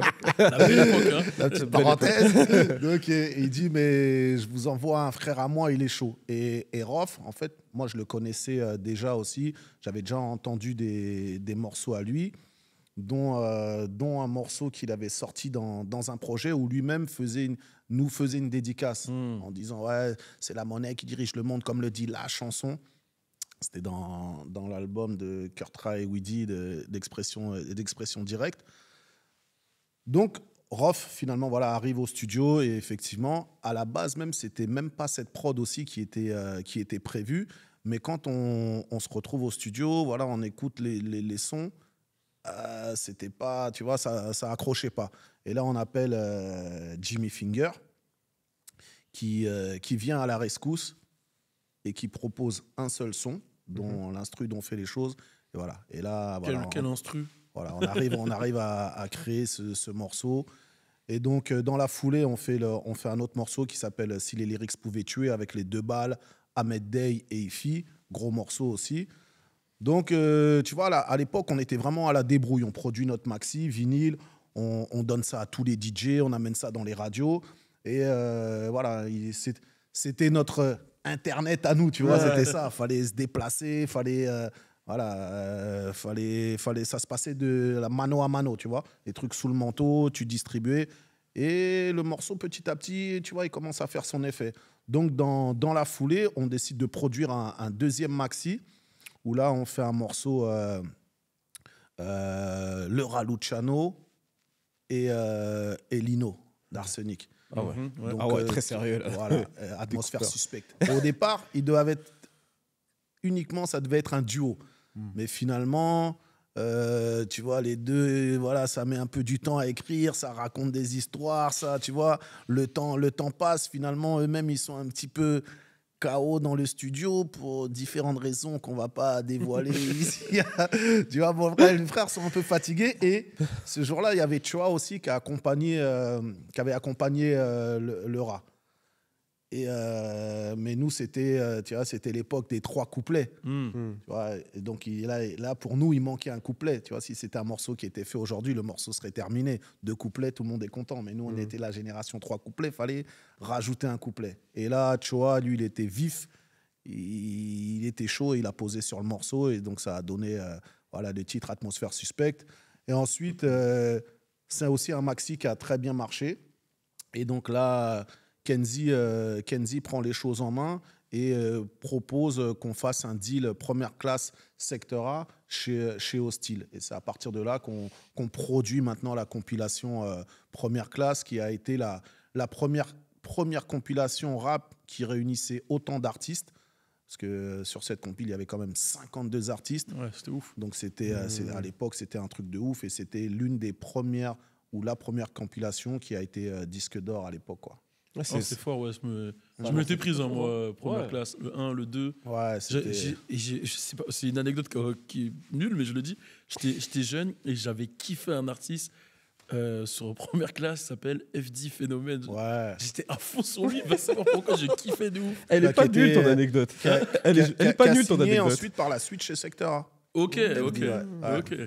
Non, mais c'est fou. Enfin, je veux juste qu'on parle un petit peu de Kenzie parce que son nom est revenu plusieurs fois au vu de son parcours incroyable. Mais en fait, d'où ça lui est venu, ça? Parce que moi, c'est ça qui m'étonne sur l'époque, en fait. C'est quelqu'un qui soit aussi visionnaire sur la vision d'un collectif, sachant qu'à l'époque, il n'y a pas Internet. Et aussi, je me rappelle d'une anecdote. Il est à Skyrock et il dit, je crois que c'est à Laurent Bounot ou à, je ne sais plus à qui, vous devriez rebaptiser votre radio Skyrock en Skyrap. Et je me dis, mais à cette époque-là, quand même, d'où ça lui est venu? Est-ce qu'il vous a expliqué? Est-ce qu'il allait étudier à l'étranger? Il était avec des caries? Parce que là, c'est assez étonnant. Kenzie, c'est un cerveau. Il était quand même en avance. C'est quelqu'un qui s'intéressait beaucoup à la culture rap. Tu vois, il s'intéressait aussi beaucoup à ce qui se faisait aux États-Unis. Donc, c'était un visionnaire. Après, tu vois, je pourrais pas parler à sa place et te dire qu'est-ce qui fait que, tu vois, il avait cette envie de créer ce label, tu vois, toutes les choses qu'il a pu mettre en place. Mais ouais, c'était un visionnaire. Il y a, moi, je me souviens, tu vois, un jour, on est dans la voiture, mais je te parle de ça, je sais pas, on est en 96, 97, et il nous parle de l'autoroute de l'information. Ouais, bientôt, il va y avoir un truc, c'est l'autoroute de l'information. Il y a des messages, tu vois. Mais en fait, quand il nous parlait, on avait l'impression que c'était un truc d'extraterrestre, tu vois. Mais en fait, il parlait d'Internet. Ouais. Et il savait déjà qu'Internet allait arriver et que, tu vois, tout allait être dématérialisé, etc. Et ça, il nous dit ça en 96, 97, quoi. Si les gars, ça arrive. Les gars, ça arrive. Il y a quelque chose qui va se passer, quoi. L'autoroute de l'information. Grand frère. C'est même quoi, ça? T'as parlé aussi de Bisso Nabisso entre. On peut parler aussi de cette période-là. Moi, ça m'a vraiment mis dans le rap, cette période-là. En tant que Congolais, non, moi, ça m'a vraiment mis dans le rap. Je me rappelle, j'avais acheté l'album carrément. Parce que, en fait. Racine. Ouais, Racine. Putain, avec le morceau. Le deuxième. Ou même le nom, il est fort. Tout était fort. Ouais, c'est ça. Le premier single, c'était donc Bisso Nabisso. Le deuxième, c'était Tata Nzambe, je crois. Exact. J'ai encore le souvenir de ça. Exactement. Je m'en souviens. Ça me choquait parce qu'à l'époque, tu vois, en fait, tu n'as pas conscience à quel point il y a d'autres gens comme toi qui existent un peu partout. Mais là, non seulement, tu vois, les mecs, ils existent, tu vois. Ils font une musique de chez toi, mais ils le font à la télé sur M6. Et en plus de ça, c'est adapté encore une fois à un message que tu peux digérer plus facilement parce qu'ils parlent français, ils rappent, ils sont cool, tu vois. C'était dingue. Comment puis tu t'identifies. De fou, tu vois. Comment ça s'est passé l'époque de la création du projet? Comment toi aussi t'as pu contribuer? Comment ça s'est fait un peu? Moi, ouais, j'étais aux côtés des frères. Hein. J'ai vu comment le projet s'est créé. Je me souviens encore, je crois que le premier morceau, ils l'ont enregistré dans un petit studio à Courbevoie, il me semble. Je ne sais plus comment il s'appelle le studio, mais je sais que voilà, il se passait des événements au Congo, et eux avaient envie de revendiquer ces événements, tu vois, à leur façon. En tout cas, de mettre le Congo en avant. Et c'est comme ça que le projet du Bisso est né, en utilisant des samples de musique congolaise retravaillés à la sauce hip-hop. Et c'est comme ça, en tout cas, qu'il me semble que Passy a créé le collectif, en appelant donc Arsenic, M-Passy, Mystique, Benji, les Deux Balles. Et donc, c'est vrai que ça a été la première fois qu'on a entendu cette fusion entre l'afro et le rap. Ouais. Et donc, on peut dire officiellement que vraiment les premiers initiateurs de ce style de musique, ça a été le Bisso Nabisso. Même si après, c'est vrai qu'il y en a d'autres qui ont fait aussi ce style-là. Et aujourd'hui, maintenant, ça y est, c'est versé, tu vois. Il y a tout le monde qui fait de l'afro-trap, de l'afro-rap, de ce que tu veux, et tant mieux, ça veut dire que voilà. Mais les premiers à arriver avec ce style-là, ce mélange culturel, oui, ça a été le Bisso Nabisso. C'est pour ça qu'on fait Sikeo. Ouais, c'est ça, c'est important de Tu le vois, dire. c'est juste C'est pour que important de le dire. culturellement les gens Mais sachent. après, il y a eu des dealers de trucs où c'est un Ouais. mix, l'afro et le zouk et le Dealer de truc. zouk et tout ça. Ouais, tu vois. Ouais, mais c'est vrai que tu vois, aujourd'hui, même si c'est vrai qu'aujourd'hui aussi, la musique est très éclectique, ça se mélange énormément, tu vois, il y a beaucoup de fusions qui se font, mais ouais, Passy faisait déjà ça depuis longtemps, C'est quoi, vrai. avec, comme tu dis, les dealers de zouk, avec le bisso, tu vois, il y a toujours eu cette envie de mélanger les styles et d'apporter quelque chose de différent musicalement, quoi. Et toi, tu as fait aussi ton Bissona Bisso sauce capverdienne. Ouais, bah ouais, nous aussi, du coup, on s'est inspiré aussi des frères en faisant la MC Malcriado avec Stomy Bugsy, mon cousin JP dont je parlais tout à l'heure, Izé Teixeira. Et ouais, on a fait aussi notre Bissona Bisso à la capverdienne, la MC Malcriade, où c'était aussi une envie, toujours, hein, de revendiquer nos origines, C'est important. de mettre en avant notre culture. Notre culture. Et sachant que, tu vois, nous, les Capverdiens, même si aujourd'hui, tu dis Capverdiens, surtout, tu vas parler des Capverdiennes, tout le monde connaît, mais à C'est l'époque, magnifique. à l'époque, c'était pas ça, tu vois. À l'époque, il fallait expliquer que le Cap-Vert, ouais, se situe au large du Sénégal, tu vois. C'était voilà, un archipel pas très connu aux yeux des gens. Après, on a eu la chance d'avoir notre diva Césaria Evora qui a, tu vois, qui a mis le Cap-Vert sur la carte musicale du monde. Ouais. Et nous aussi, c'était notre envie pour que bah, ouais, tous les gens qui nous écoutent profitent de notre auditoire pour mettre aussi notre culture et nos origines en avant et rendre fière notre communauté. Et donc, on a sorti 2 beaux albums qui ont bien marché. Et jusqu'à maintenant, on a un morceau qui est l'hymne du Cap-Vert, quoi, incontestable. Ouais. Pourtant, tu vois, nos 2 albums aujourd'hui, ils remontent peut-être à une quinzaine d'années. Mais il y a un morceau, c'est vraiment, tu vois, ça continue d'être l'hymne du Cap-Vert, quoi, qui joue partout. Ah, putain, c'est dingue. C'est fort. Mm. Force à tous, mais Cap-Verdien. Surtout, après, c'est vrai que nous, on a tendance à oublier, mais musicalement parlant, le Cap-Vert, vous avez votre empreinte. Hein. Tu sais, Ouais. quand tu vas en soirée, tu fais le kuduro. Ouais. En vrai, c'est de chez vous. C'est un mélange, mais ça vient d'à côté Angola, mais ça a été repris aussi. En fait, c'est lusophone. Ou lusophone, c'est ça que j'ai Voilà, c'est plus lusophone. Mais après, nous, oui, le Cap-Vert, on a quand même nos propres styles. Le funana, tu vois, Ouais, ça, c'est grave. vraiment la musique traditionnelle du Cap-Vert, Ouais. la kizomba. Kizomba, tout ça. Donc, Vous allez y venir, ouais. c'est vrai qu'on a, oui, on a notre identité musicale comme dans tous les pays. Ouais, ouais, Et puis finalement, tout le monde s'y retrouve aussi un petit peu, Ouais. tu vois, même dans la musique africaine, ben, il y a dans la musique capverdienne, il y a des sonorités qui vont ressembler chez nous, ouais. aux musiques congolaises, comme la kizomba, il y a des choses qui vont ressembler à la musique caraïbéenne. Ouais. En vrai, on a notre particularité, C'est mais ça. C'est un ensemble afro-descendant. Voilà. On est un peu tous ensemble. Ouais. J'ai une question qui n'a rien à voir avec. C'est vraiment une question personnelle. Comme début, hein. T'as pas dit Montfermé encore, gros. J'ai pas parlé de Montfermeil Tu vas le encore. placer ou pas? Peut-être tout à l'heure. Là, je serais déçu si tu le fais pas. Voilà, je tenais à le dire. Non, parce que dans Vas-y. tous les podcasts, je parle de Montfermeil comme j'ai grandi là-bas. Hein. Non, c'est une question personnelle. Il y a eu le film Neg Marron par Monsieur Barney, qui a été un Jean-Claude, gros film. D'ailleurs, il y a ton frérot dedans, Stomy Stomy, Bugsy. yes. Est-ce que, parce que j'ai pas le souvenir, je l'ai regardé quand j'étais jeune, etc. Il y a eu un lien entre vous et ce film ou pas du tout, genre vu que bon, le groupe s'appelait Neg Marron. Ouais. Est-ce que Non, il n'y a pas eu de lien, mais après, Jean-Claude Barny, c'est un ami. C'est d'ailleurs lui qui a fait notre clip Lève-toi, bats-toi. Ok, je savais même pas ça. Ouais, c'est lui le Incroyable. réalisateur de ce clip-là. Et Ok. quand il a fait ce film, bon, moi, il m'avait appelé pour avoir, tu vois, mon avis. Il était en montage, et donc j'avais été le voir un peu en exclu.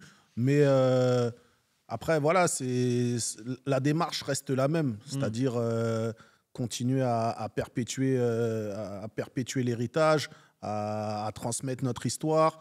Donc, voilà, le lien, il est là. Même si c'est vrai que nous, on n'a fait aucune ni apparition, ni musicalement, il n'y a pas eu de connexion.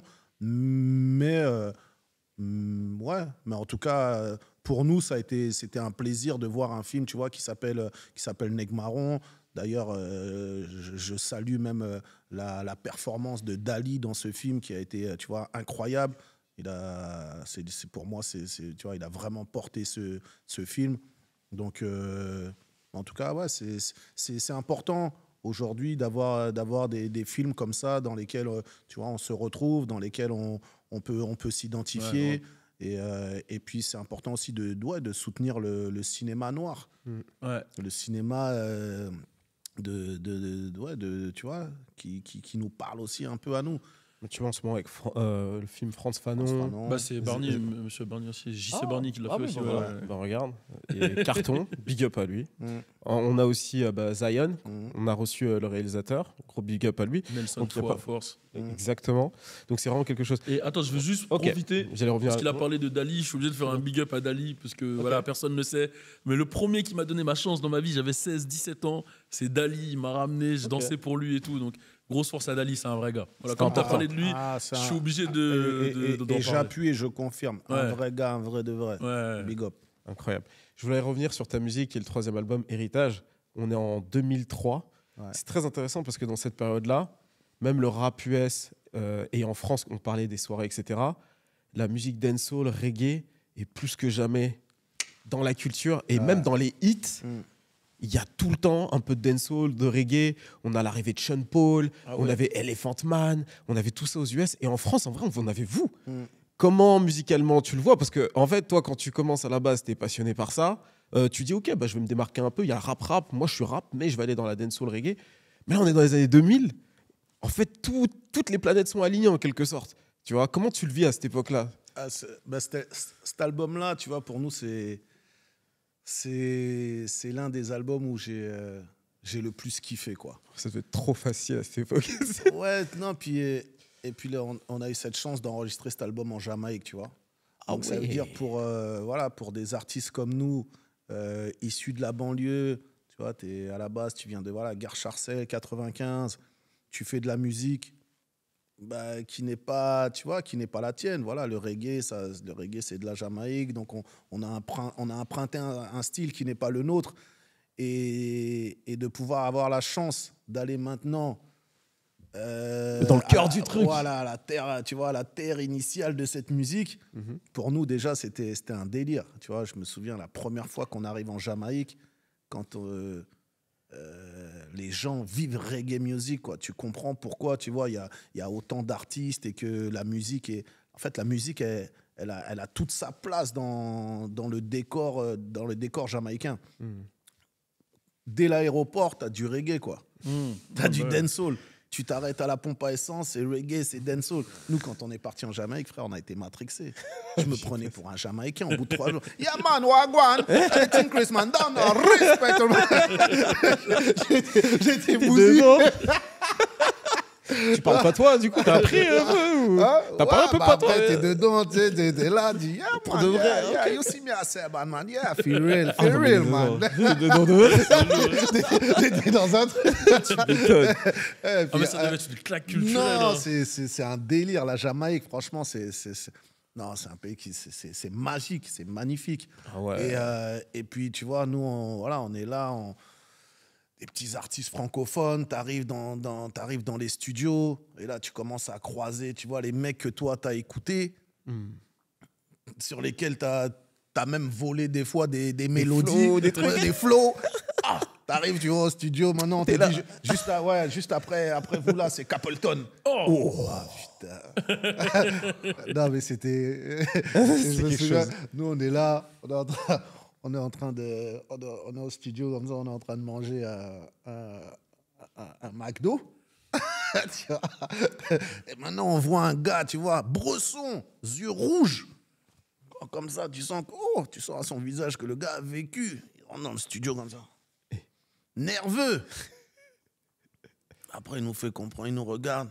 Il dit, yeah, the prophet is coming. It's Babylon food. Genre, enlevez-moi ça, quoi. Il y a le prophète qui arrive là. Enlevez-moi vos trucs de McDo, tout ça. Pression. Tu dis, comment le gars met un coup de pression comme ça? Après, on est là, tac. Et nous, notre séance, elle allait se finir genre dans 10-15 minutes. Maintenant, on sort du studio. On finit notre séance, tout ça. on sort, on arrive dans... C'est comme si, tu vois, en sortant du studio, il y a une cour. Maintenant, tu vois au moins 20 man, tu vois. Comme ça, tout est rasta, comme ça, tête fâchée. Et il y a un mec au milieu. Et t'as Capleton, il est au milieu comme ça. Genre, il est en train de s'échauffer, tu vois. Il est en train de, tu vois, lâcher des lyrics comme ça. Et t'as tous les autres man, ils sont là. Ça fait les bacs. Tu te dis, non, ouais, la Jamaïque. C'était une expérience. Franchement, la Jamaïque, c'était pour moi. Autant, tu vois, à l'époque de première classe, on avait été aux États-Unis, on avait été dans des grands studios, on était à New York. C'était quelque chose. Mais pour moi, la Jamaïque, ça reste la plus belle expérience, quoi. Même musicalement, tout le monde est vibé, quoi. Tu vois, l'ingénieur, il a la vibe. Tout le monde a la vibe. Tout le monde t'apporte quelque chose, quoi. Tu vois, en peu de temps, on a fait quand même deux séjours de 1 mois là-bas. On a énormément appris, tu vois. On a rencontré les plus grands, des gens comme Sly and Robbie. Non, ça a été... Mr. Vegas, c'était dans cet album? Ouais, Mr. Vegas, c'était dans l'album Tout le monde debout, justement. C'était dans l'album Héritage.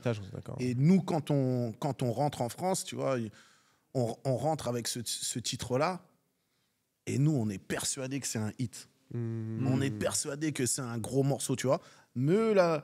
Eux, la maison de disques, ils sont encore dans le truc, tu vois, ils sont restés encore sur le bilan. Tu vois, ils veulent encore une chanson dans le genre le bilan, tu vois.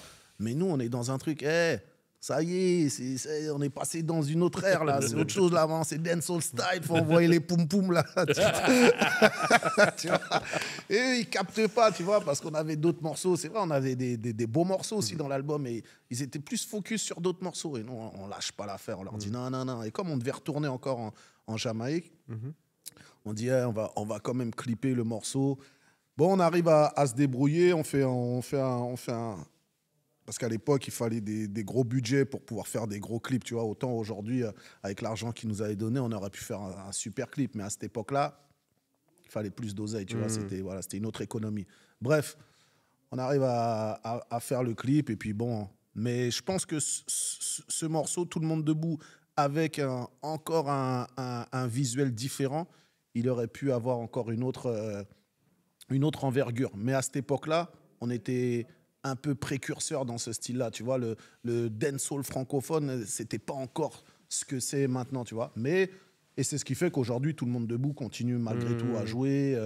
Voilà, il est quand même présent dans les playlists et que c'est un morceau qui reste intemporel, tu vois. Mais, je pense qu'avec l'époque, les tendances voyageaient plus lentement jusqu'à la France. Donc nous qui étions connectés aux îles et ce qui se passait là-bas, on capte direct le morceau, du coup on se le prend. Mais je pense que l'ensemble de la France a dû attendre. Enfin, il y a dû un moment de latence avant qu'ils le prennent, tu vois, je pense. C'est pour ça que, tu vois, même le morceau, je sais même plus s'il est passé en radio ou pas. Je me souviens même plus. Je crois pas. Moi, dans mon esprit, c'était un gros hit. Ouais, pour moi, je l'entends dans mon esprit, dans ma tête. Après, c'est peut-être ma perception. Il jouait en club. Il jouait un peu à la télé. Mais je t'ai dit, il a pas eu la. Ouais, je vois ce que tu as comme le bilan. Voilà, il a pas eu la même portée ou la même exposition qu'ont eu d'autres morceaux, tu vois. Parce que celui-ci, les gens n'étaient pas encore prêt vraiment à ce type de morceau très, très dancehall pour l'époque, quoi. Ok, arrête-moi si je me trompe, mais il y a eu une période de tournée ou de concert avec les Fujis, non, aussi. Ouais. Je me trompe pas sur ça. C'est ça, ouais. Ça, c'était à l'époque du premier album. Ok, ça, c'était encore avant. C'était un premier album où on a eu la chance, effectivement, de pouvoir tourner avec les Fujis. Et ça, c'est la grosse époque des Fujis où c'était... Et puis, tu vois, de pouvoir être avec un mec comme Wyclef, c'était incroyable. Tu vois, Lorini, son prime, quasiment. Ouais, c'était... et puis, surtout Wyclef, c'était lui vraiment le gars humain, quoi. Lui, quand on est, tu vois, après les concerts, il était là, il était avec nous, quoi. Il calculait même pas Pras et Lorini, nous, son équipe, tu vois, parce que en fait, il se voyait en nous. Nous aussi, tu vois, on était là, on était avec notre équipe, nos gars. Bon, lui, c'est, tu vois, haïtien. Nous, on avait nos gars aussi, tu vois, de la Caraïbe. Il aimait bien être avec nous, tu vois. Il se sentait, ça lui parlait. On a vraiment bien connecté avec Wyclef. D'ailleurs, tu vois, quand on commence la tournée, on est en version sound system, tu vois, et puis après, on lui dit, ouais, mais nous, tu vois, on aime bien aussi jouer en live et tout, avec les musiciens et tout. Il dit, ouais, mais pourquoi là, vous n'avez pas les musiciens alors et tout. Je dis, ouais, mais comme voilà, on fait votre première partie pour une question d'organisation, la maison de disques, ils ont préféré qu'on soit avec les musiciens, qu'on soit avec le DJ. Il appelle le mec de la maison de disques, il dit, hey, les nègres marrons, là, il faut qu'ils soient avec leurs musiciens. Nous, on veut qu'ils soient là en live. Moi, je veux les voir en live. C'est fort. Ouais, En plus, franchement, il capte, Nègre Marron, il Ouais, capte tout le délire. en fait, ouais, lui, tu donc- vois. Donc, Ouais. non, franchement, Wyclef. Et puis après, on a aussi on a collaboré avec lui sur un de ses albums. On a pu faire Ouais. un remix d'un de ses morceaux, It Doesn't Matter. Mhm. Donc, ouais, ça aussi. Bah, tu sais, en fait, ça m'amène à dire que. Après, il faut remettre, tu vois, les choses dans leur contexte. Nous, on est à la base des petits mecs de Garges. On est dans notre banlieue, 95. Et finalement, notre état d'esprit fait que ça nous a amené à rencontrer du monde, à jamais se dévaloriser, à croire à fond dans ce que tu fais. Et c'est ce qui fait qu'on a eu la chance de rencontrer des monuments de cette musique, quoi. Et ouais, tu vois, ça m'amène à dire que c'est... S'il n'y avait pas eu la musique, il y a plein de choses que, tu vois, aujourd'hui, ma vie n'aurait pas été la même. Ça, c'est sûr. Il y a plein de gens que, tu vois, voilà, que je n'aurais pas rencontrés. J'ai des gens qui ont été très enrichissants pour notre parcours. Et c'est une chance qu'on a. Et puis, et surtout, tu sais, quand tu vis ça, tu le vis pas seul aussi. Parce que la force aussi de notre musique, c'est qu'on travaille en groupe. Voilà, on n'est pas tout seul. Tu as toujours beaucoup de gens voilà, autour de toi. Et ça aussi, ça reste une fierté, quoi, d'avoir pu aussi embarquer des frères à nos côtés, de faire partager tu vois, ce genre de choses. On va pas se plaindre, on a une belle vie quand même. Ah, quand même. Hein. Mais je pense que même en dehors de ce que tu viens de dire, je pense même que vous vous rendez même pas compte. Et on en parlait. C'était avec qui qu'on parlait de ça? C'était avec Youssoufa où on parlait de.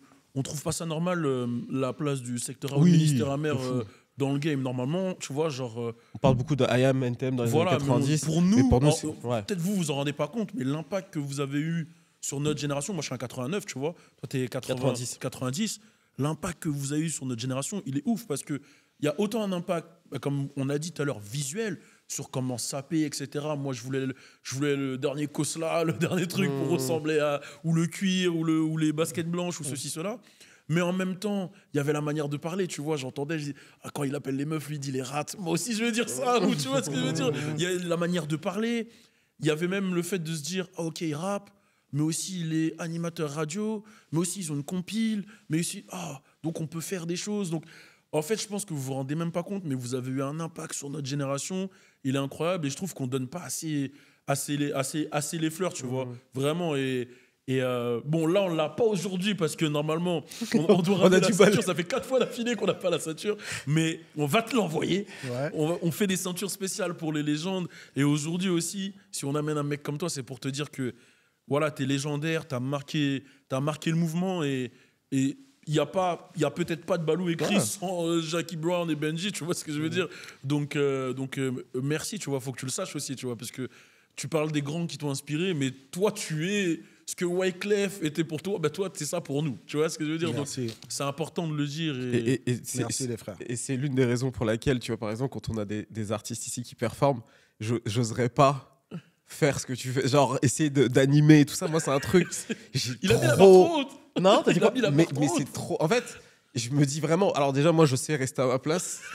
Mais surtout, quand je me rappelle des émissions, la manière dont t'animes, etc., je me dis, on a des artistes, on va les faire performer. Des fois, on peut parler un petit peu avec eux ou créer un truc un peu, tu vois, naturel d'interaction avec eux.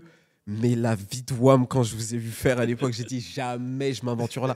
J'ai l'impression que je vais me faire découper à distance, tu vois. Je vais te fumer comme un spliff de Zef, comme tu disais à l'époque là. C'est exactement ce à quoi je pense. Donc... Mais c'est trop marrant que tu dis ça parce que tu vois, quand ils m'ont appelé pour Nouvelle École, pour présenter les gens, Et ben la tête de ma mère que je me suis dit, je me suis inspiré de comment toi t'as fait. Ça me choque pas, parce que tu c'est vois ce que je comment, faisais. tu vois Toi, comment tu peux. j'essaye de le faire, Ouais. tu vois, avec l'énergie. Je me suis dit, il faut que j'arrive à apporter cette énergie-là, mais c'est inspiré de toi, tu vois. Ouais, genre ça fait clairement. plaisir. Et c'est important de le dire en fait. Tu Mais vois. ça, non, ça, mais ça c'est- m'étonne pas, parce que je me suis dit, lui, effectivement, il peut essayer.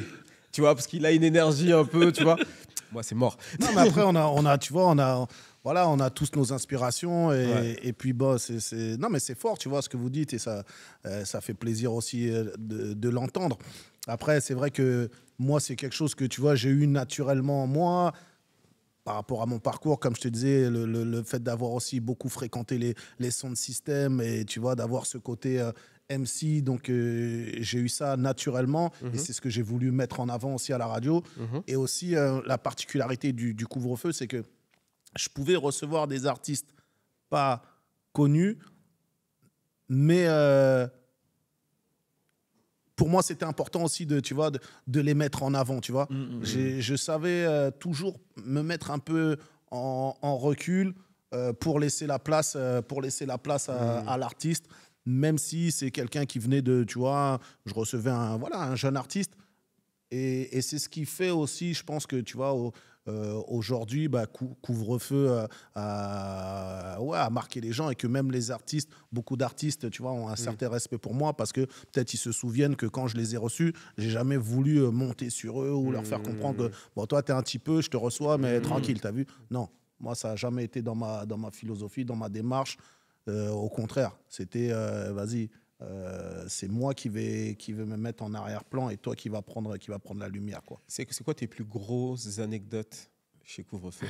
Genre des trucs qui t'ont kécho, qui t'ont marqué? Waouh, mes plus grosses anecdotes. Ouais, il y a eu. Après, on va dire c'est plus dans les freestyles où, tu vois, il y a eu des gros freestyles où pardon. Une anecdote, je crois que c'était pour le projet Mills 2 de Nino, où on les recevait voilà, pour une interview, tu vois, pour un freestyle de Nino. Sauf que moi, j'avais pas eu le temps d'écouter le projet. Et donc, il y a toute l'équipe, Maluné, DJ Quick, tu vois, tous, ils arrivent au studio. Et Quick, il me dit ouais, Jackie, alors, qu'est-ce que tu as pensé du projet? Et je lui dis frère, t'as vu, j'ai pas eu le temps d'écouter, mais t'inquiète, ça va le faire, tu vois, on va jouer. Ouais. Il me dit non, Jackie, tu peux pas. Non, là, ce qui est en train de se passer, faut que t'écoutes, faut que tu sois inspiré du truc pour que, tu vois, toi-même, tu sois à fond dans l'interview. Je lui dis ok, vas-y, on va prendre le temps de bien écouter ça. Du coup, il y avait d'autres artistes que je recevais après, tu vois, parce que quand je faisais l'émission, généralement, je faisais toujours 2-3 artistes. Et là, je dis, ok, bon, on va faire, tu vois, on va faire une petite pause. On va d'abord écouter le projet. C'est là où j'écoute le Mills 2 et je vois, tu vois, l'énergie les bastos que Nino, il envoie, tu vois. Et après, il me regarde comme ça, il me dit, tu vois, on a bien fait de prendre le temps d'écouter. Tu vas voir que ton interview, elle sera différente. Je dis, ouais, c'est vrai, t'as raison. Et voilà, en fait, le truc de couvre-feu, c'était important qu'on soit, tu vois, toujours dans une bonne vibe, Moi, je prenais pas ça comme, tu vois, un média où tu viens faire juste ta promo. Pour moi, c'est une énergie qui se dégageait, tu vois, une ambiance, une vibes. Et généralement, voilà, c'est ce qui fait que, tu vois, ça s'est toujours bien passé. Il y a eu des gros freestyles, aussi bien le couvre-feu au calme que le couvre-feu Skyrock. Et d'ailleurs, comme on parle de Nino, j'ai envie de lui faire aussi un spécial big up pour les deux stades de France qui vient de remplir. J'y étais le vendredi et franchement, incroyable. Wow, je suis tellement fier de cet artiste. Ouais. Parce que voilà, c'est un des artistes de cette génération que j'ai vraiment beaucoup suivi parce que j'aime vraiment ce qu'il fait, j'aime ce qu'il propose, j'aime son univers voilà, musical. Et franchement, aujourd'hui, d'avoir rempli comme ça 2 stades de France, je pense que voilà, c'est une fierté pour beaucoup. En tout cas, pour moi, c'est vraiment une fierté. Non, c'est très fort. Et j'étais content d'avoir, tu vois, partagé ce moment avec mes enfants. J'y étais. Et ouais, le frère, il a vraiment mis ça bien, quoi. Donc voilà, Très c'était une fort. petite parenthèse, Ouais, c'est un big important. up pour Reni, Non, parce que c'est important de il passer fait partie des artistes aujourd'hui qui mettent La cette barre très musique haute, ouais. vraiment à un certain niveau. Il est au-dessus. Il est au-dessus. Incroyable. Et tu voulais dire un truc? Non. Euh, bon, on a parlé de médias, etc. Tu suis un peu les médias actuels, ce qui se fait pas. Tu regardes un peu le monde médiatique. Ouais. C'est vrai qu'il y a ce que tu as dit, que tu as réussi. En fait, là, je vais poser une question, mais en même temps, c'est des conseils. C'est important. En fait, ce que vous avez réussi à faire avec Couvre-feu, à l'époque, c'est... J'ai l'impression que ça se perd un peu en ce moment. En fait, ce côté en fait, très culturel de ramener du monde, d'avoir ce côté hip-hop avec, tu vois, des DJ, avec les freestyles, les interviews, etc. etc. Est-ce que c'est une question, mais j'avoue, je l'oriente beaucoup là. Comment, vas-y, en vrai, je vais pas l'orienter. Comment toi, tu vois le climat actuel du monde des médias? Parce que sinon, je vais donner trop mon avis dans le truc. Je te voyais venir là, t'es en train de... Le climat actuel, en vrai, ça revient à ce qu'on disait, tout à l'heure. Tu vois, c'est que peut-être que tu vois dans certains médias, eh ben, il va nous manquer ce côté culturel. Tu vois, il y a des choses qui nous manquent au niveau de la culture. Après, il y a des médias que tu vois qui sont bien. Il y a des médias que j'aime bien, par exemple, on peut citer. Bien sûr, à fond. Bien sûr. On va pas être bipé. Non. Non, C'est j'aime la bien, tu liberté. vois, Ouais, un tu média comme Parole Véritable. Tu Ouais, vois, j'aime bien, c'est un gars, c'est la en plus. famille. Voilà. Pourquoi j'aime bien? Parce que justement, il y a aussi cette énergie qui s'en dégage, tu vois. Totalement. On est dans un côté très... Il y a une certaine proximité, même avec les invités, tu vois. Et il y a aussi des codes tu vois, dans lesquels on se retrouve, qui nous ressemblent. Ouais. Donc, voilà, c'est un média que j'aime beaucoup. Et puis, il y a d'autres médias, tu vois, que je trouve aussi parfois lisses. Mhm. Ou aussi, parfois, on va peut-être... des fois, il y a des choses que je vois où on va donner des fleurs à des gens qui ne méritent pas encore de fleurs, tu vois. Ok. Donc, je trouve que des fois, on peut bafouer un peu la culture, mais je ne vais pas citer pourquoi, parce qu'on m'a toujours dit, quand tu es boss, tu parles pas sur les gens, c'est les gens qui parlent de toi. Ok, j'ai capté. Elle est bien. Voilà. C'est un peu une phase de Z, ça. Ah bon, hein. Mais ok, merci pour ton avis. C'est très intéressant. C'est très cool. Bah, moi, j'ai l'impression d'avoir fait le tour. On pourra encore rester là. En vrai, je sais que je pourrais relancer sur d'autres sujets, mais je trouve qu'on a fait un bon résumé, en tout cas, de ce qui a été fait. On Là, peut en finir ce avec moment, le bilan, la tournée. ouais, c'est ça. C'est exactement là où j'allais Ok, j'allais d'accord. l'emmener. C'est la tournée actuellement que tu es en train de faire. Là, vous montrez que vous avez encore des fans un peu partout. Vous faites votre tournée. Et en plus, le nom, c'est le bilan. Donc, ça correspond encore une fois drôlement au morceau et aux 50 ans, etc. Donc, là, où est-ce que vous en êtes? Quelles sont les prochaines dates? Et aussi, autre question. Je t'en ai parlé avant en off, mais je te le dis là. Est-ce qu'il y a des exclus? Est-ce que, musicalement parlant, tu vas retourner ensuite au studio? Donc, deux questions. Ouais, bah là, on vient de sortir un nouveau morceau qui s'appelle Un peu de temps, Ok. qui fonctionne déjà très bien. En tout cas, il y a un très bel accueil.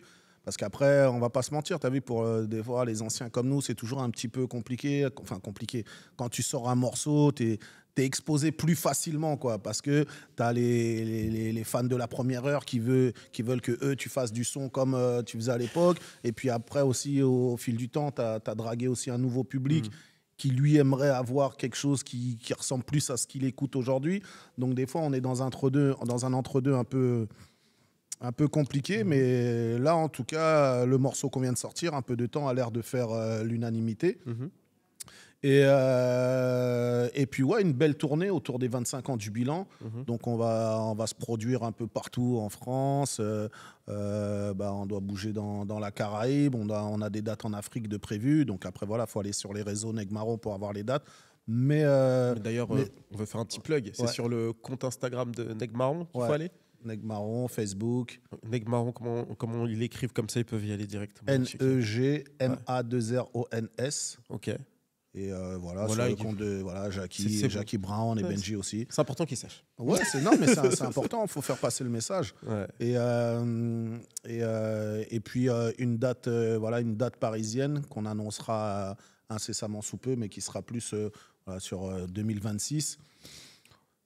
Ouais, c'est cool. On a la chance d'avoir un public qui s'élargit avec le temps. C'est-à-dire, on a toujours nos fans du début, nos vrais supporters qui sont là. Et aujourd'hui, même qui viennent en famille avec leurs enfants, qui viennent, tu vois, parce qu'ils ont fait écouter la musique à leur marmot et qu'aujourd'hui, ils viennent à nos concerts. Et surtout, ce qui est important, c'est que on a toujours autant de plaisir à aller sur scène, quoi. Tu vois, c'est ça qui est important. Ouais, pour moi, c'est toujours un kiff, quoi. Tu sais, quand je suis sur scène, j'ai toujours l'impression d'avoir 20 piges, quoi. et j'ai toujours cette envie d'aller titiller le public. Je suis toujours que ce soit Benji ou moi, on est toujours dans un état d'esprit de performeur, quoi, tu vois. Ouais. Pour nous, c'est important de...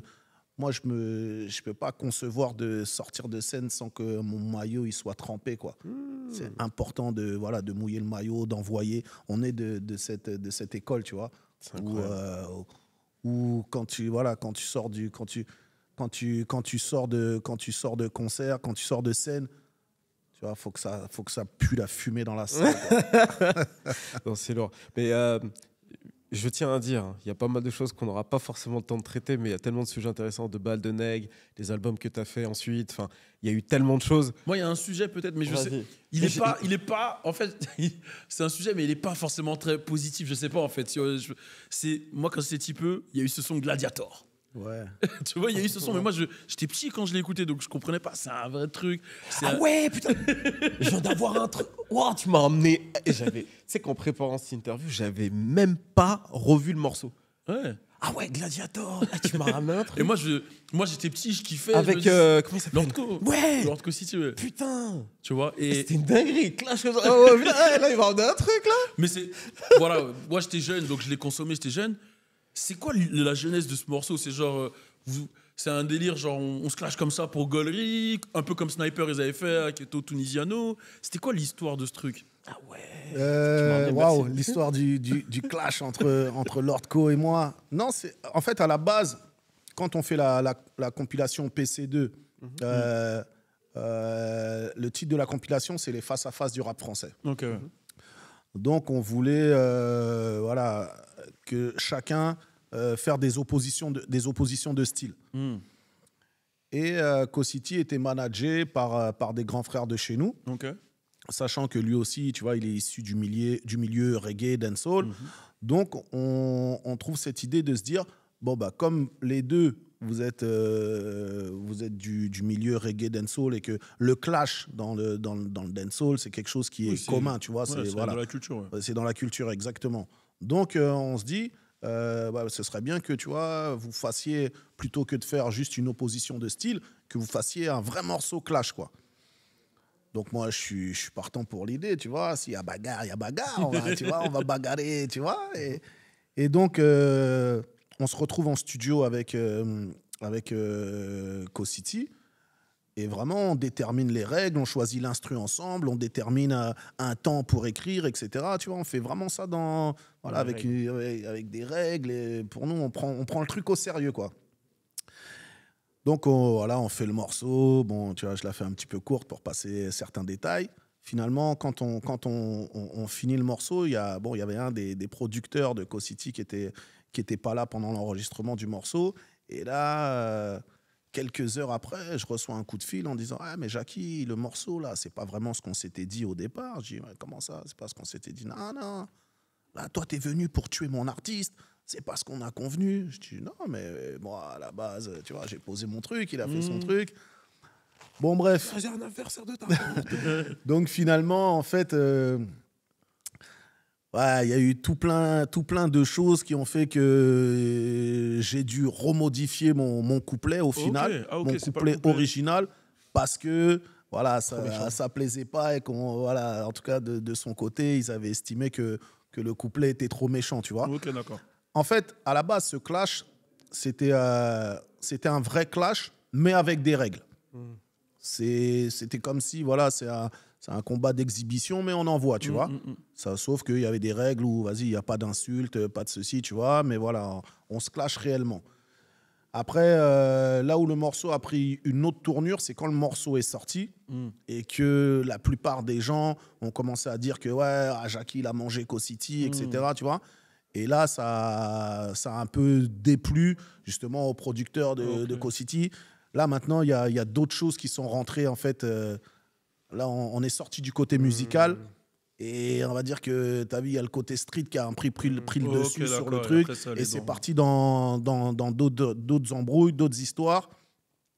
Et à la finale, on devait faire un round 2 dans l'album de Co-City. Mais comme, en vérité, le premier morceau, ça s'était mal passé. Donc moi, finalement, j'ai décliné l'invitation. Je n'ai pas voulu me retrouver, refaire un autre morceau avec lui. Et lui, ensuite, a fait, ça c'est passé un peu moins, enfin c'est passé plus inaperçu, a fait une version, lui, maintenant tout seul de son côté, qui s'appelle Gladiator 2. Et c'est à la suite de Gladiator 2 que moi, j'ai fait un autre morceau qui s'appelle Gladiator 2002. Ouais, je me souviens de celui-là. Et c'est là où, maintenant, ça a un peu... Ouais. En fait, ça part d'un petit truc et ok, j'ai capté. Et là, cette version de Gladiator 2, c'est celle-ci qui a vraiment fait mal à Lordco, quoi. Okay. Et là, c'est vrai que là, ça a été un morceau qui était très virulent. Bon, après, depuis, tu vois, tu vois, je te dis le titre Gladiator 2002, donc aujourd'hui, donc ça fait 20 piges. Bon, pendant très longtemps, entre lui et moi, ça a été compliqué. Ouais, tu vois, voilà, c'était... On ne se calculait pas plus que ça. Et puis, un jour, on s'est appelé, on s'est dit, bon, voilà, finalement, c'est que de la musique, il n'y a rien entre nous. Et puis, on a enterré la hache de guerre, on va dire. Ouais, c'est mieux comme ça. Putain, mais moi, j'étais petit, j'avais pas du tout. En fait, c'est un truc de fou que tu me racontes ça, parce que 2002, j'ai 12 ans, donc moi, j'écoute la musique, mais j'ai aucun. On ne sait pas ce qui se passe derrière. En fait, on est jeunes, on est là, on écoute Gladiator, nous, on se dit, vas-y, c'est juste un son, tu vois. Ouais, non, mais pourtant, non, c'était quand même. En fait, c'était quand même un vrai clash, quoi. C'était un vrai clash, mais sauf que... sauf que... ça a mal tourné après. Ouais, j'ai capté. Non, on va pas rentrer dans les détails, mais j'ai capté. Je voulais en savoir parce que c'est un son que j'avais saigné à l'époque et je voulais savoir... Ok. Bon, on va finir sur une note positive quand même. Tu es une légende et tu nous as mis bien. Écoute, ça fait partie du rap, ça fait partie de la culture. De temps en temps, il y a du clash. Mais écoute, Jackie, merci beaucoup. C'était super, on a passé un excellent moment. En vrai, ce serait cool même que tu reviennes parce qu'il y a d'autres sujets. Je sens qu'on aurait pu encore parler pendant encore 1 heure. C'était super, merci pour tout, merci pour l'inspiration, merci pour ta carrière. Merci pour tous les moments kiffants que tu nous as fait passer à moi et Move. Mais ce qui serait bien même, c'est que, tu vois, dans l'avenir, dans peut-être la saison 2 de CKO, c'est qu'on vienne, on se pose, et pas forcément, on parle que de la carrière de l'artiste, on parle même du game, tu vois. On se pose et on parle de ce qui se passe, on peut avoir ton avis sur des choses, ça pourrait être vraiment lourd, faire une partie comme ça. Ouais, de fou. Ouais. Avec plaisir, j'ai plein de choses à dire. Let's go, alors on va faire ça. En tout cas, merci à vous déjà aussi pour, tu vois, pour cet accueil, pour ce que vous faites. C'est bien. Continuez, ne lâchez rien. Et voilà, c'est vous proposez, tu vois, une belle émission, un beau podcast. Et comme je le disais, ce qui est bien, c'est vous pouvez aussi bien recevoir voilà, la jeune génération comme des plus anciens comme nous. Et c'est ce qui a aussi manqué à un certain moment, tu vois, ce genre de médias qui arrive à faire la transition, à faire aussi, tu vois, cette passation. Donc voilà, c'est important. Donc big up. Merci beaucoup. Merci beaucoup. Bon, n'oubliez pas, CKO comme d'habitude disponible sur toutes les plateformes de streaming, en particulier Spotify. Le lien est dans la description, dans le premier commentaire. Merci encore à Jackie Brown, c'était Move, Chris. N'oubliez pas de liker, partager un maximum. C'était CKO baby. Cheers.